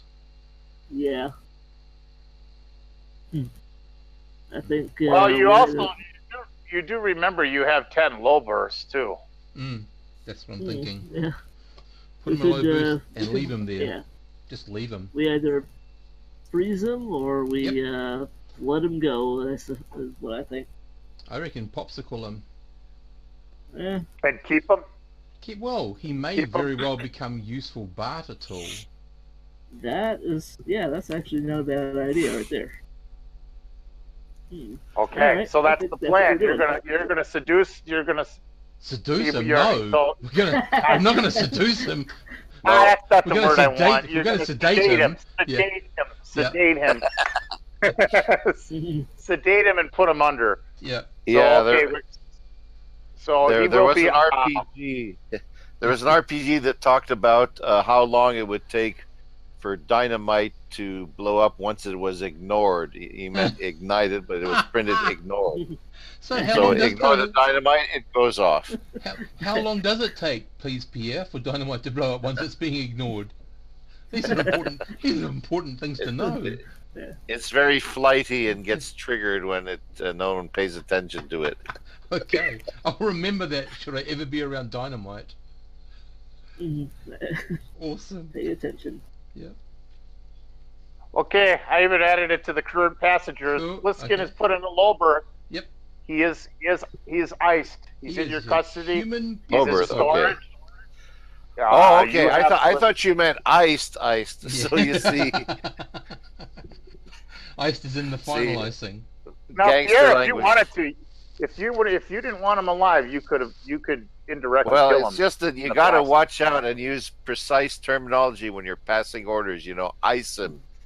Means kill him or something. Also, I just want to let you guys know. Also, in this game, low bursts are common.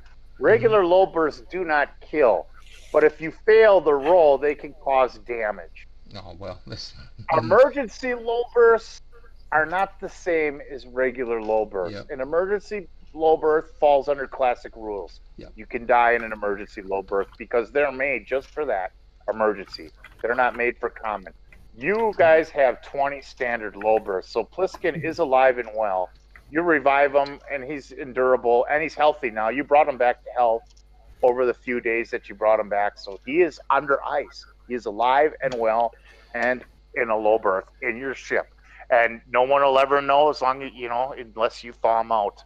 Mm-hmm. So you have a Pliskin in your ship, and that was your decision. We're going to keep him. He's on ice, and he's in one of your berths.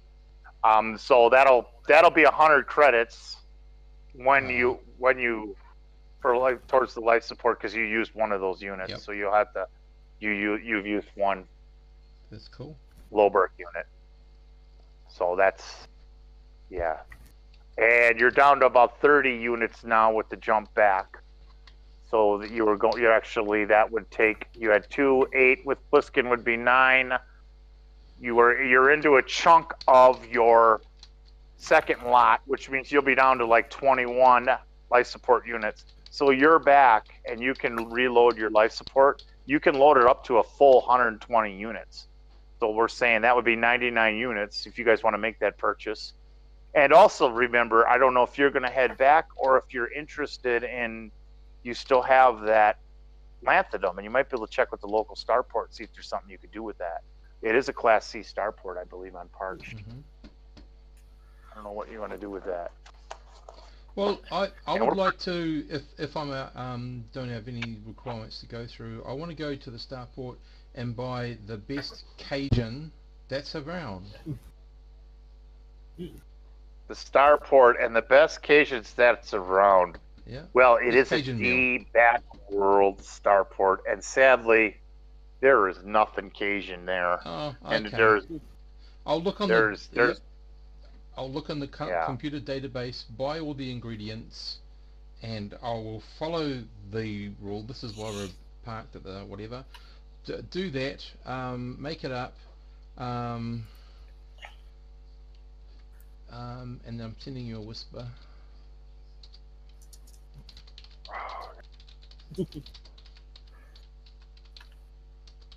remember, I don't know who you're whispering to because remember, I'm Cowboy. I know, but you are not the you are not the referee. Oh, you sent it to somebody else. No, I'm sending it to you as the referee. Oh, okay. Yes, Okay? yes. So we'll make some enough for everyone.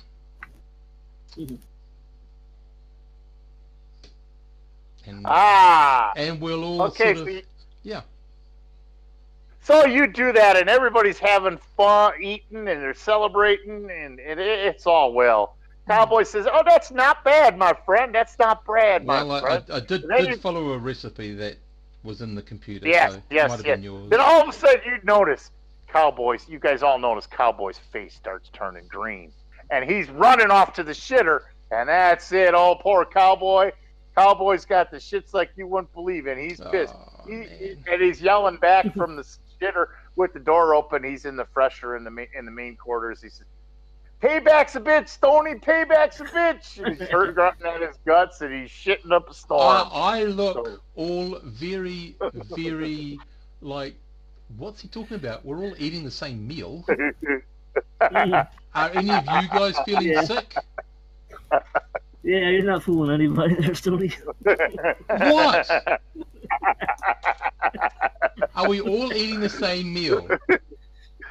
Yeah, but I suspect one has additives.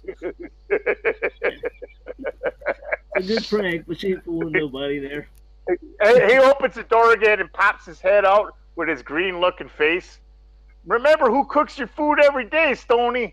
I'm the steward. I make dinner, breakfast, and lunch." That's okay. I totally get that. You can hear the runny shit coming out of him. Awesome. So I just like to add to it. I just talk loud, but not yell, because I wouldn't lower myself to that. I just like to remind you, who keeps the ship moving? If it ain't food, Stoney, it'll be something else. It'll be something else. This ship don't have a scratch on it because of me and my good friend Tatara came up with a good plan, and the captain backed the plan. We wouldn't be where we are without that plan. We got the leader on ice. I promised you I would serve you a meal. Oh, you'll get yours too. He would have not ate the meal, but he was misled. So he did. He thought he was eating everything everyone else was, and was unaware of the difference. And there you have it. So okay, and right now too, you also have the Lanthanum. Now there is a ratty. It's a Class D starport, but there is a ratty shipyard type of ship facility where they can do repairs. And there's a guy here. He's an engineer mechanic. He's a combination guy. And he looks like Cooter on the Dukes of Hazzard. He's got this facility. I mean, really, hat backwards, everything. He said, you all got. He says, "You all have something for me?" Well, I'm just there with the captain. I'm leaving him do all the talking, pretty much. Unless there's some. So you guys have that. You have that Lanthanum that you stripped off the other ship. And you're guessing that could be worth around a mega credit. You're not sure though. But it is rough raw Lanthanum. Yep. Where you go, Captain? So, Captain, are you gonna barter with him or talk to him about anything? Yeah. Well, I don't. Who's got admin? Is that Verbal? I think it's Verbal has admin. Yeah, Verbal can talk to him. I think is Verbal along or what? This is after the meal now. Yeah. Cowboy's better. This is of the next day. So you gave them that part. Now you guys are still at the base. So Avian's left. The one that remained, and the other one, they're back to their ship. They might be delayed working on it, but they are working on it. This meal was like Wednesday night, and then guess who had the schedule for cleaning latrines on Thursday morning? Stoney. That's easy. No, I did. It was me. It was me. Well, he must feel like I pull that shit out of him anyway. You could have waited until it was Stoney's turn. Why would I do that? I mean, I didn't know it was going to happen. The schedules are posted 2 weeks in advance. Oh, right. Well, I didn't know. I'll also be making sure any of that meal is like chucked, because I don't want anyone else to suffer anything horrible. Okay. Well, clean those So, dishes. anyways, back to the lanthanum. Is anyone looking into that? Well, I'm along to talk about any details, about engineering details, to make sure he's not trying to bullshit these two, but that's all I'm here for.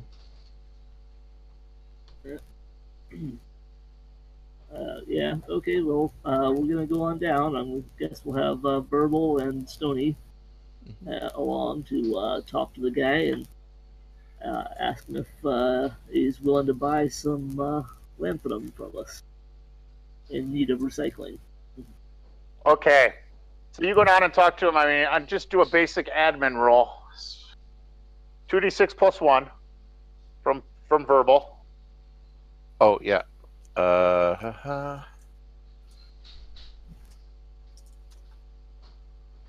Made it. So a successful roll. He looks at you, this Cooter guy, and he even talks like Cooter. He says, "Oh, this is some good lanthanum, but you know it needs to be processed. You know it needs to be melted. I'm working on a little old beater ship on the back here. I've been redoing, and I really need some lanthanum." He says, "I tell you what." He says, "What I could do for you, it would take a couple weeks. You'd have to stay in port." He says, "I can harden them drives for you. I can harden them drives for you for that lanthanum. I got hardening materials. I got the elements, but I have to work on your ship for a while. I have to work on your drives. I don't need no access to the crew quarters, just the ship, but I can harden those drives, and that would give you a fib, which means that you would get one free hit. We'll add that to the ship on all your drives, on your power plant, on your jump drive, and on your maneuver drive. So you would have a fib activation on those drives if you want it. And actually the value of that is about a mega credit. And you're thinking that that's a pretty good bargain, and it'll be off the cuff. So then at the same time, and Stoney could oversee it too. He'll work with Stoney to do it, so Stoney can make sure everything is up to kosher and up to par, and your drives will be protected. But that'll take 2 weeks to do, and he's committed to doing it.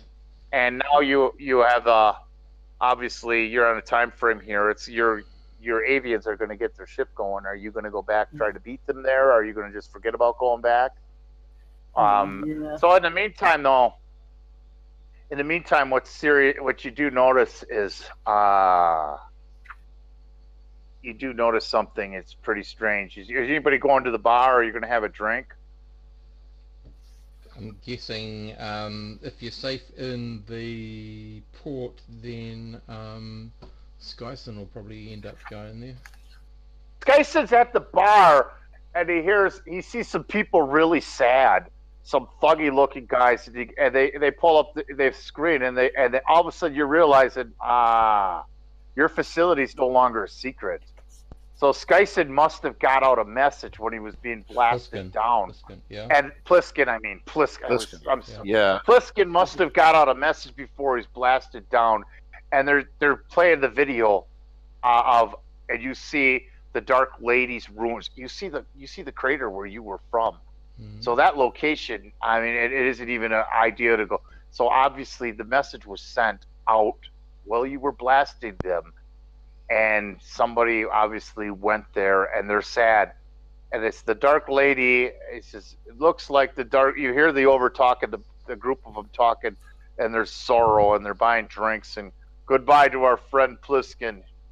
He's believed to be dead, and it's obvious that they knew somehow, or that ship. I mean, you guys draw the conclusions based on the information I give you. One as Skyson, I'm trying not to be too obvious, and I don't really have any skill to do this, but basically if I can, when I walk past them or something, and I can catch you see it's on some sort of screen, if I can see if they've actually got any shot of our ship, that's the only thing I'm interested in. Do they have a shot of our ship? I know, based on the video, what you do notice, though, I'm going to see, hang on, let me see your skills. I'm looking at your character now, back to you got Streetwise 0. Give me a Streetwise roll. Okay. Give me a Streetwise roll. We'll give you that. And what's your intelligence? No. I wouldn't go there. Intelligence is 9. There No, we it's go. 7. Yeah. Education is 9. Yeah. Okay. But straight 8. Here we go. Straight 2d6 roll. Nope. 6. You can't tell anything, but you could use your streetwise to start talking about it or asking. I remember this Pliskin guy, or you could play like I thought I remembered him here. As I walk past, am I seeing the ruins of the ship or the ship getting shot up? All as you see is video. It looks like video that was recorded of the Dark Lady all destroyed.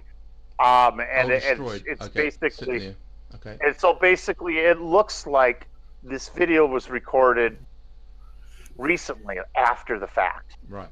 After the fact. So somehow the signal was sent out, or emergency beacon was sent out right. as they were being blown down. But there is it doesn't seem like there's any ties to your ship.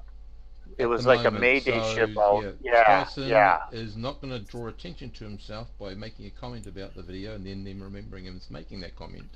So he just, as I walk by, I've tried to see if there's any trip identity of our ship on board. Nothing. I'll just keep on moving past them without faltering a step. I will move around the bar, just over to some cubicle or something, and then I'm going to spend the next hour moving around the bar, just if I can hear over anything else. I'll keep my eye on the bunch for about an hour, and then after that I'm going to get back to the ship as quick as possible. I'm not going to say anything to anyone. Jug is with you, and Jug does a little carousing, and he's actually talking to a few people. He goes, but he's not giving away anything. So he's feeling this out with his carousing skill, and he comes back to you and says, I did a little research, my brother. He says to you, what it looks like is that based on even what Verbal discovered, Pliskin and the Dark Lady have had a strong hold on this place for a long time. He's got a lot of tied allies here in Parch. And that's his big brother who's in charge of the Skull facility. So it looks like, based on what I've heard, a signal was sent out, and Big Brother sent his ship in to see what happened. And based on the duties, they're shared with a couple. The video got out to the crew, and they were showing it at the bar, so that some of his allies know he's presumed to be dead. He's giving you all the information. Yep. And his brother's chalking it up like he finally met his match. He overdid it for too long, and they're sad about it, but they're writing him off as dead. And no one has any idea of what ship or how about this came about, but they do believe it was very strategic and in defense. So there was a report written on it, but there's no idea. He tells you there's no idea who did what or where. So we're in the clear as far as I'm aware. Before he goes to that we're in the clear business, where as soon as he says we are, I said, we're very sad that someone has had this horrible thing befall them, aren't we? Very, very sad. How tragic. Very tragic. He says maybe we should buy a round for Pliskin. No. I think we should leave these people grieve. We should get back to the ship. He says, yes, I agree. I will follow your command, engineer. Let's get out of here. Well, not the engineer. I'm Skyson. Basically, I'm trying to not let him say anything that would indicate that we are the invisible ship. Yeah. You don't want anybody to overhear that. Well, yeah, or even if anyone's listening in closely with any sort of device. Well, you got to remember, Jug's got carousing 3, so he's real good at feeling out a social situation. But that part's cool. Yeah. But when he talks to me, he could accidentally let something slip because he's not doing that with me. So we're going to get back to the ship and report this back to the crew. Okay, so the captain has this information too, and you guys can more or less decide to lay low and stay for 2 weeks to get you. Obviously, I mean, you're not going to go back there now, I wouldn't think. You're we maybe got to move to another planet and not release Pliskin here. He's got too many allies. No. You don't have to release Pliskin at all. You can leave him on ice indefinitely. Yeah. And what good will that do us? You He know. could become a very good a parlay tool at some other later date. Yeah. If we have to come back this way. Or Yeah, you could Yeah. defraw him and space him later. Save his misery.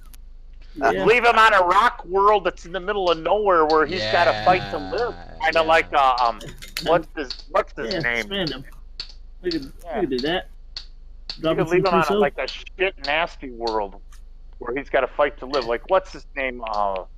What's the name of that movie? Oh my god, it's a really good movie with the Enemy Mine.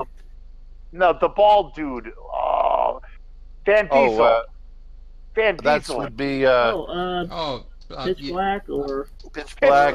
Yeah, where he had the dog. Yeah. You could Riddick. Yeah. Riddick. Yeah. You could do some shit like that somewhere. Leave him somewhere where no one could ever find him. But then again, you never know. Mm-hmm. You never know with Pliskin what he. So either way, right now he's safe on ice. You're low bird. I think it might be a good idea for us to get out of this sector and maybe take our lanthanum somewhere else. That does sound like a really good deal from Cooter there, but I don't know if we want to sit around here for 2 weeks and wait for them to piece something together. Mm-hmm. Okay. That might tie us up here too long. So we can it's 9:30 now. We've been going 3.5 hours, gentlemen. I think we've covered one hell of a game here, and it kind of rolled along like I was intending. I would say that if you want to, you could pick a location to jump to. You could pass on the Cooter deal, which was a really good deal. You can hold on to that lanthanum and see maybe if you could do something later. The ship doesn't have a scratch on it, but let's tie up some ship ends. Do you want to buy some cargo? Do you want to find some passengers? There's the worlds around you. You see the map. Yep. And I can read them to you. Sorry, I've forgotten. The jump of our ship is a jump 1 or 2? I've forgotten, sorry.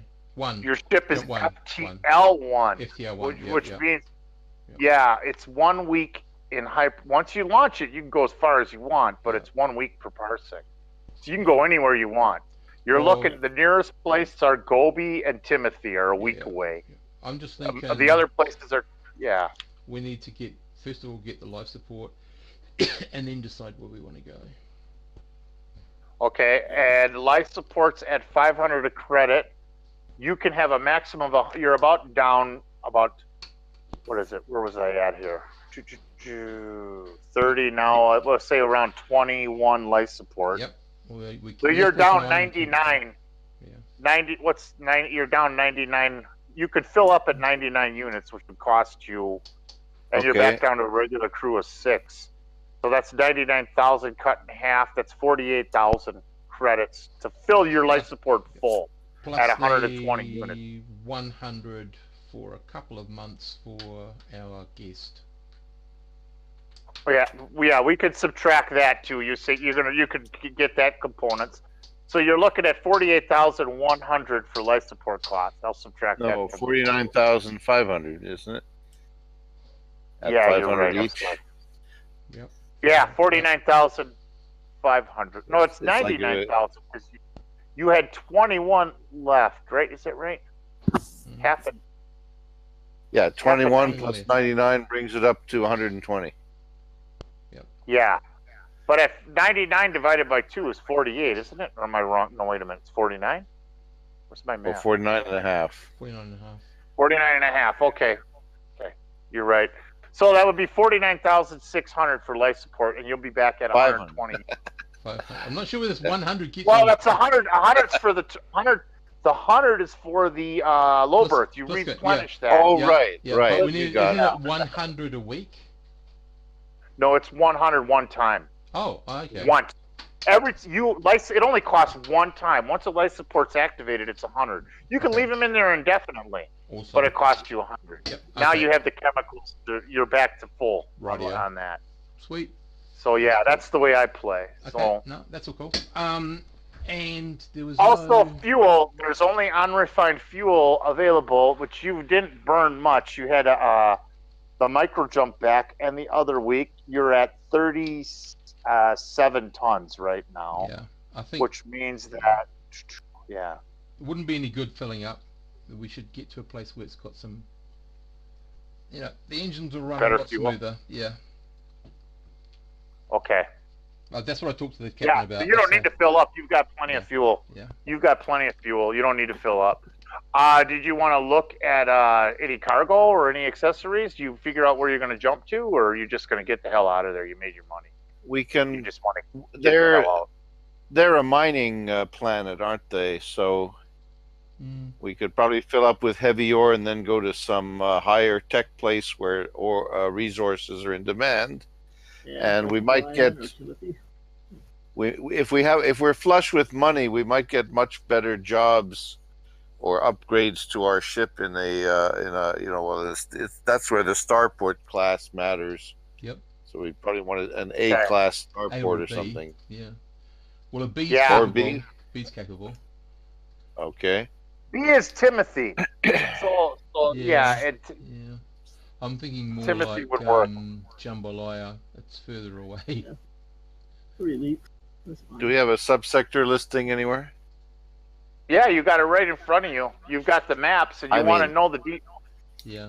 Yeah, because the tech level will be matter. I mean, they're low tech. Which one do you want the information on? I'll read it to you. You tell me where you're looking. Did I grab Jambalaya? Oh, Xandor Jambalaya. And it's 2 away. Where is that? Ryan? Crap. Jambalaya is down here. That's a B. Yeah. And Xandor, I'd be interested in Xandor too. Xandor is an A, and it's only 2 weeks away. Okay, let me see Xandor. Let me find it. Xandor. Xandor has an A-class starport. It's a rich world. Its size is 7. It's 7,000 miles in diameter. It has a dense, breathable atmosphere. 7. Let's see. I'll just read it to you quick. Xandor, where am I now? Xandor is A784886-C. Technology level 12. It's categorized as a rich world. Yeah. Yep. 7,000 miles in diameter. It's a little smaller than Earth. It has a dense, breathable atmosphere. 40% hydrographics. 8. There's hundreds of millions of inhabitants. The government is a non-charismatic. Oh, wait a minute, no, that's wrong. No. It's a civil service bureaucracy, which means it's pretty much a ICW world. And the law level is 6. Most firearms are prohibited. The carrying of any type of weapon openly is discouraged. And it's a technology level 12. Yep. So you have Xandor would be a good place. You could pick up some items, but Xandor would be a good place to go. You could work your way back up to Xandor if you'd like. Your engineer's hot on Jambalaya. I'll read Jambalaya to you right now. Where am I find it? Let me find it yet. Come on, it's got to be Xandor. Jambalaya. Jambalaya is a B starport. It's Earth size, 8,000 miles in diameter. It's 7. It has a standard tainted atmosphere, which means respirators or filter masks are necessary. It's 80% hydrographic. It has tens of millions of inhabitants. It again is a civil service bureaucracy, which is agencies, which are ICW agencies run the planet. And it has a law level of 7. Shotguns are prohibited. And it's a technology level 10 and a gas giant. It has no specific trade codes, but there still is potential for trade. When it comes to making high money on values, and then what's the other one you want to look at? Tazo? Well, I don't know. You guys are that one guy, Tazo?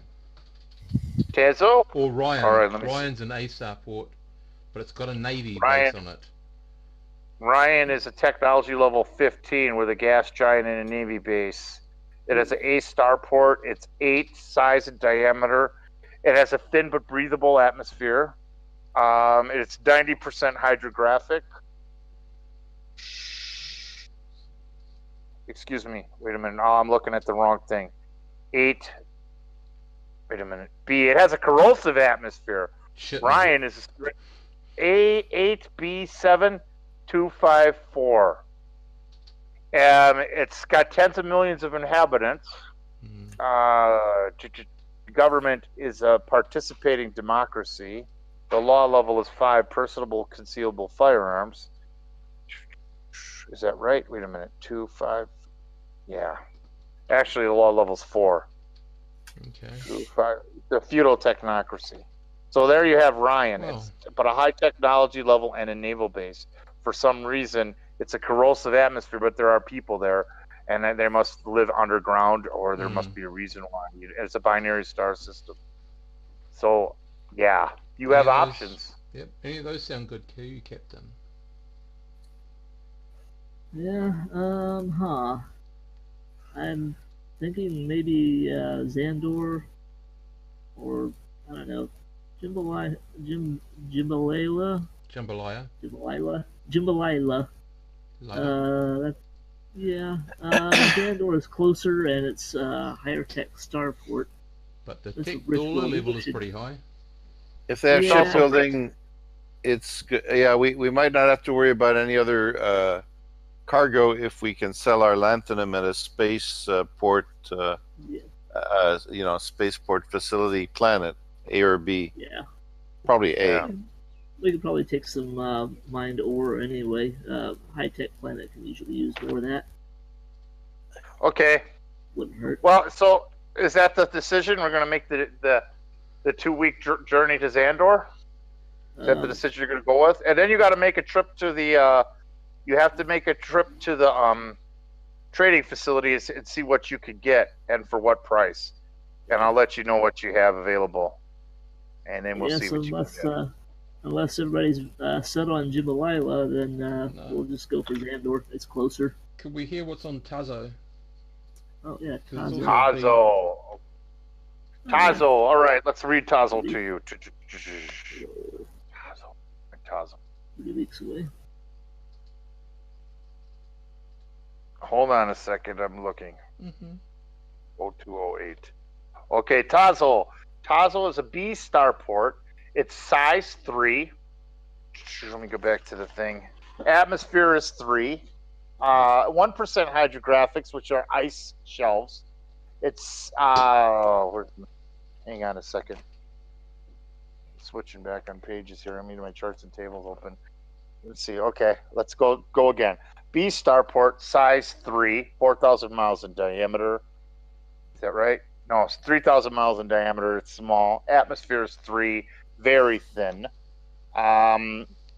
Hydrographics is 1, which is mostly ice caps because of the low atmosphere at the tops. It has larger, extensive ice caps, which are water, liquid, ice. 7 is a standard. Wait a minute. 7. Wait a minute. I'm wrong. I'm off here. 7 is population. Tens of millions live there. 4 would be the government. It's a feudal technocracy, government by specific individuals who are agreed upon. It's an agency, the ICW, that runs Tazo. And 5 is the law level. Personable concealed firearms are prohibited on the surface. And the tech level? And the tech level is 7. Blech. Okay. So, yeah, it's common era, similar to us. There's a gas giant. Yeah. It's categorized as an ice world, and it's a binary star system. Yeah. So there could be multiple gas giants, but you do have that. There's no scout base, no naval base. So, but you're at the trade facility, and that's where you're going to need to make your purchases. What are you going to do with that? So you are full at 120 units of life support. Yeah. And Xandor would be 2 weeks, which would be you're only going to use 12 units. If you let you get passengers to Xandor, are you looking for people that want to travel to Xandor? And I think it's a bad idea, Captain, to take anybody from this system because they could be hooked up with Pliskin, and we could accidentally give it away. Yeah, no passengers. That's no passengers. Okay. Yeah, they're gonna smell that there was, high karate cologne in the brig, and they're gonna realize it was Pliskin. Oh no! Yeah. Just see what cargo we can get to take to Xandor, and then we'll just. Okay, let's go back to the cargo page. When you get a chance, Jerry, if you can type in Xandor in the chat window, just so we can. Because I can do that. I can do that. Right now, give me a second here. We're going to get the cargo rolling. See what do we have here. there's a bunch of steel, and you can buy it in lots. But you'd have to make a roll on that. Considered poor worlds. So what is that? Steel. But steel won't fare good on a rich world. Rich worlds will be -1. Let's see, what do we have? Special alloys down in 3. Okay. Yeah. So there's steel, copper, and aluminum, and tin. And I'm going to give you a simple -1 to the roll on that. So we would need Pierre to do the steel. There's 4D times 10. Let me see.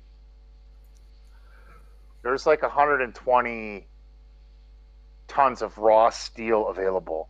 But that won't rear too well on a rich world. Some of that would be better on a poor world. The aluminum would be... There's also... Let's see, what do we have for aluminum? 9, 10, 30 tons of aluminum, which is you'd get a +1 to the purchase on that. So there's a +1 to the purchase on that. You're on a poor world. The rich would be minus. The special alloys, non-industrial, industrial. What do we have here? It doesn't look. I'm going to give you you got aluminum. You have tin. You have special alloys. They're 200,000 a credit. There's 1D tons available of that. There's 3 tons of that. You don't have enough for that, but you could get it in a ton. The special alloys, and you would get a minus to that roll, and you'd be able to sell that at a +4. So you could buy the special alloys. We need to see what you would get the purchase price on that, whether you want to roll it. Pierre needs to roll a 2D. A 2D. And then get a -1 to the roll. Get low. Double ones is best. Yeah. Okay. Do I on don't put in special that. alloys. And you can buy the rest in steel if you want. Okay, I don't roll. I don't include admin in any way, do I? You will get a -1 to the roll for your admin okay. skill. Okay. So which one are we buying, 1. guys? Which one are we buying? You're going to buy the special alloys for 200,000? That to me sounds like the best deal, even if we have to break it and pay an extra 10%. Well, it's 200,000 a ton, and we have 1 ton. Is that it? Well, Yeah. we're probably buying Okay. 1 ton, unless you can get a really, really good deal and we can get it really low and buy more. All right, Okay. I'm rolling the special alloys then. Double one, -1. Oh, That's yes! pretty good. Oh, yeah. That's pretty good. At 200,000, so you would get that at a 3, which is 50%. You could actually buy 2 tons of that, the special, or even 3. You could buy all 3 because you're able to get that at 100,000 each, and you have 511,000 right now, -49. Yeah. Good work. You have 511,300 minus 4960, 600, and then you can. Yeah. So, are you going to buy all 3 for 150,000? My vote yeah. is yes. Yeah. 150,000. So you buy 3 tons of special alloys. Yep. Okay, and then you have we'll just say that we'll just call it 2 tons of the lanthanum, raw lanthanum, that you want to sell or exchange later. So you have the 3 tons of special alloys for 150,000. You have 5 tons. When your cargo bay is 64 tons, you have 59 tons left. You could buy steel, and steel is at 500, which you have to do a straight roll for steel. It's at 500 base price for a ton. Yeah. Maybe the aluminum. The aluminum is 1,000 a ton base price, and that's a straight roll because there's a +1 and a -1 because this is a poor world. But it'll be a plus. I'm going to give you a rich world. I'm going to give you a +2 for this resale at Sandor. So you want to do a straight roll on that? You don't have to buy it. You can just see what you can get on it, and then you can back out of the deal. They'll be pissed, but you can see the price you're going to get it. So do we Pierre want can to do a make straight roll. ourselves any more visible by doing that, though? No, you're just buying. You're not making yourself any more visible. You're just purchasing steel. You can purchase. You could fill your cargo bay full. You got 59 more tons. You could fill it full. or the aluminum you were looking at. Okay, so we have 3 tons of special items. Did we actually buy 5 tons of something else, or we were? No, we got No. 2 tons of lanthanum that I pulled off the other vessel, and 2 Yeah. missiles in the cargo hold. Okay. So we have to take a ton off because they won't take up a ton, but we'll have to take a ton off for their space. Yeah. So yeah, your cargo bay is what is it? 64 tons? What is it now? Oh, God, where's We have the ship sheet 64 again. tons. You have 59 tons left. Yeah, I'm on the ship sheet. I can see it. You got Okay. 59 tons empty. Oh, and 2 missiles. Well, let's say the missiles kind of screw up 1 ton. Yeah. You have 2 Yeah. extra missiles too. Yeah. So you have 68 tons. You can still buy more cargo, or you could just say screw it. Let's see what the price on the aluminum is. It's probably penny ante stuff, but See what you can get it for, Pierre. Roll the All dice. right. See what you get the aluminum for. see what offer they make us. I reckon if it's anything If like you 7, roll- we shouldn't take it. If you roll 2d6 low, even. straight 2d6 even. You want low's How better. many tons? 7. The 7's 100%. I think. 7. You get it for 100% price. Yeah. You get it for 100% price. But I'm Yeah. gonna give you. You got a possibility of a +4 on that world on Yeah. Xandor when you sell it. +4. Yeah, you got a pot for the aluminum. Okay. Well, we would pot at the worst. We would what's that? 2. Yeah. At the worst, we'd be coming out having to sell it for slightly less than what we paid it for. Yeah, okay. Like 10%. I'll take it, I Or you could make 50% on it. You could. If you roll a 7 +4 +5 plus the other 5, you could make 170. You could double your money on it No, if I'm you just, roll I'm well. just saying on our the worst. Yeah, our worst possible Yeah. scenario with it would be Yeah. getting That's only not too 90% back. Yeah, the rolling at 2 is 1 chance in 36, of course. Yeah. Not that common. Yeah. Yeah. Okay. I'll take it. You'll Seems take like it. You'll that. buy it. So that's Yeah. at 1,000 a ton, and that's 58 tons. So that would be 58,000.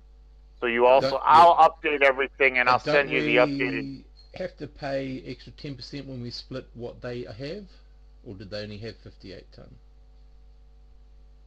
No, You they just they said were we they're had- willing to sell it in any lot you were.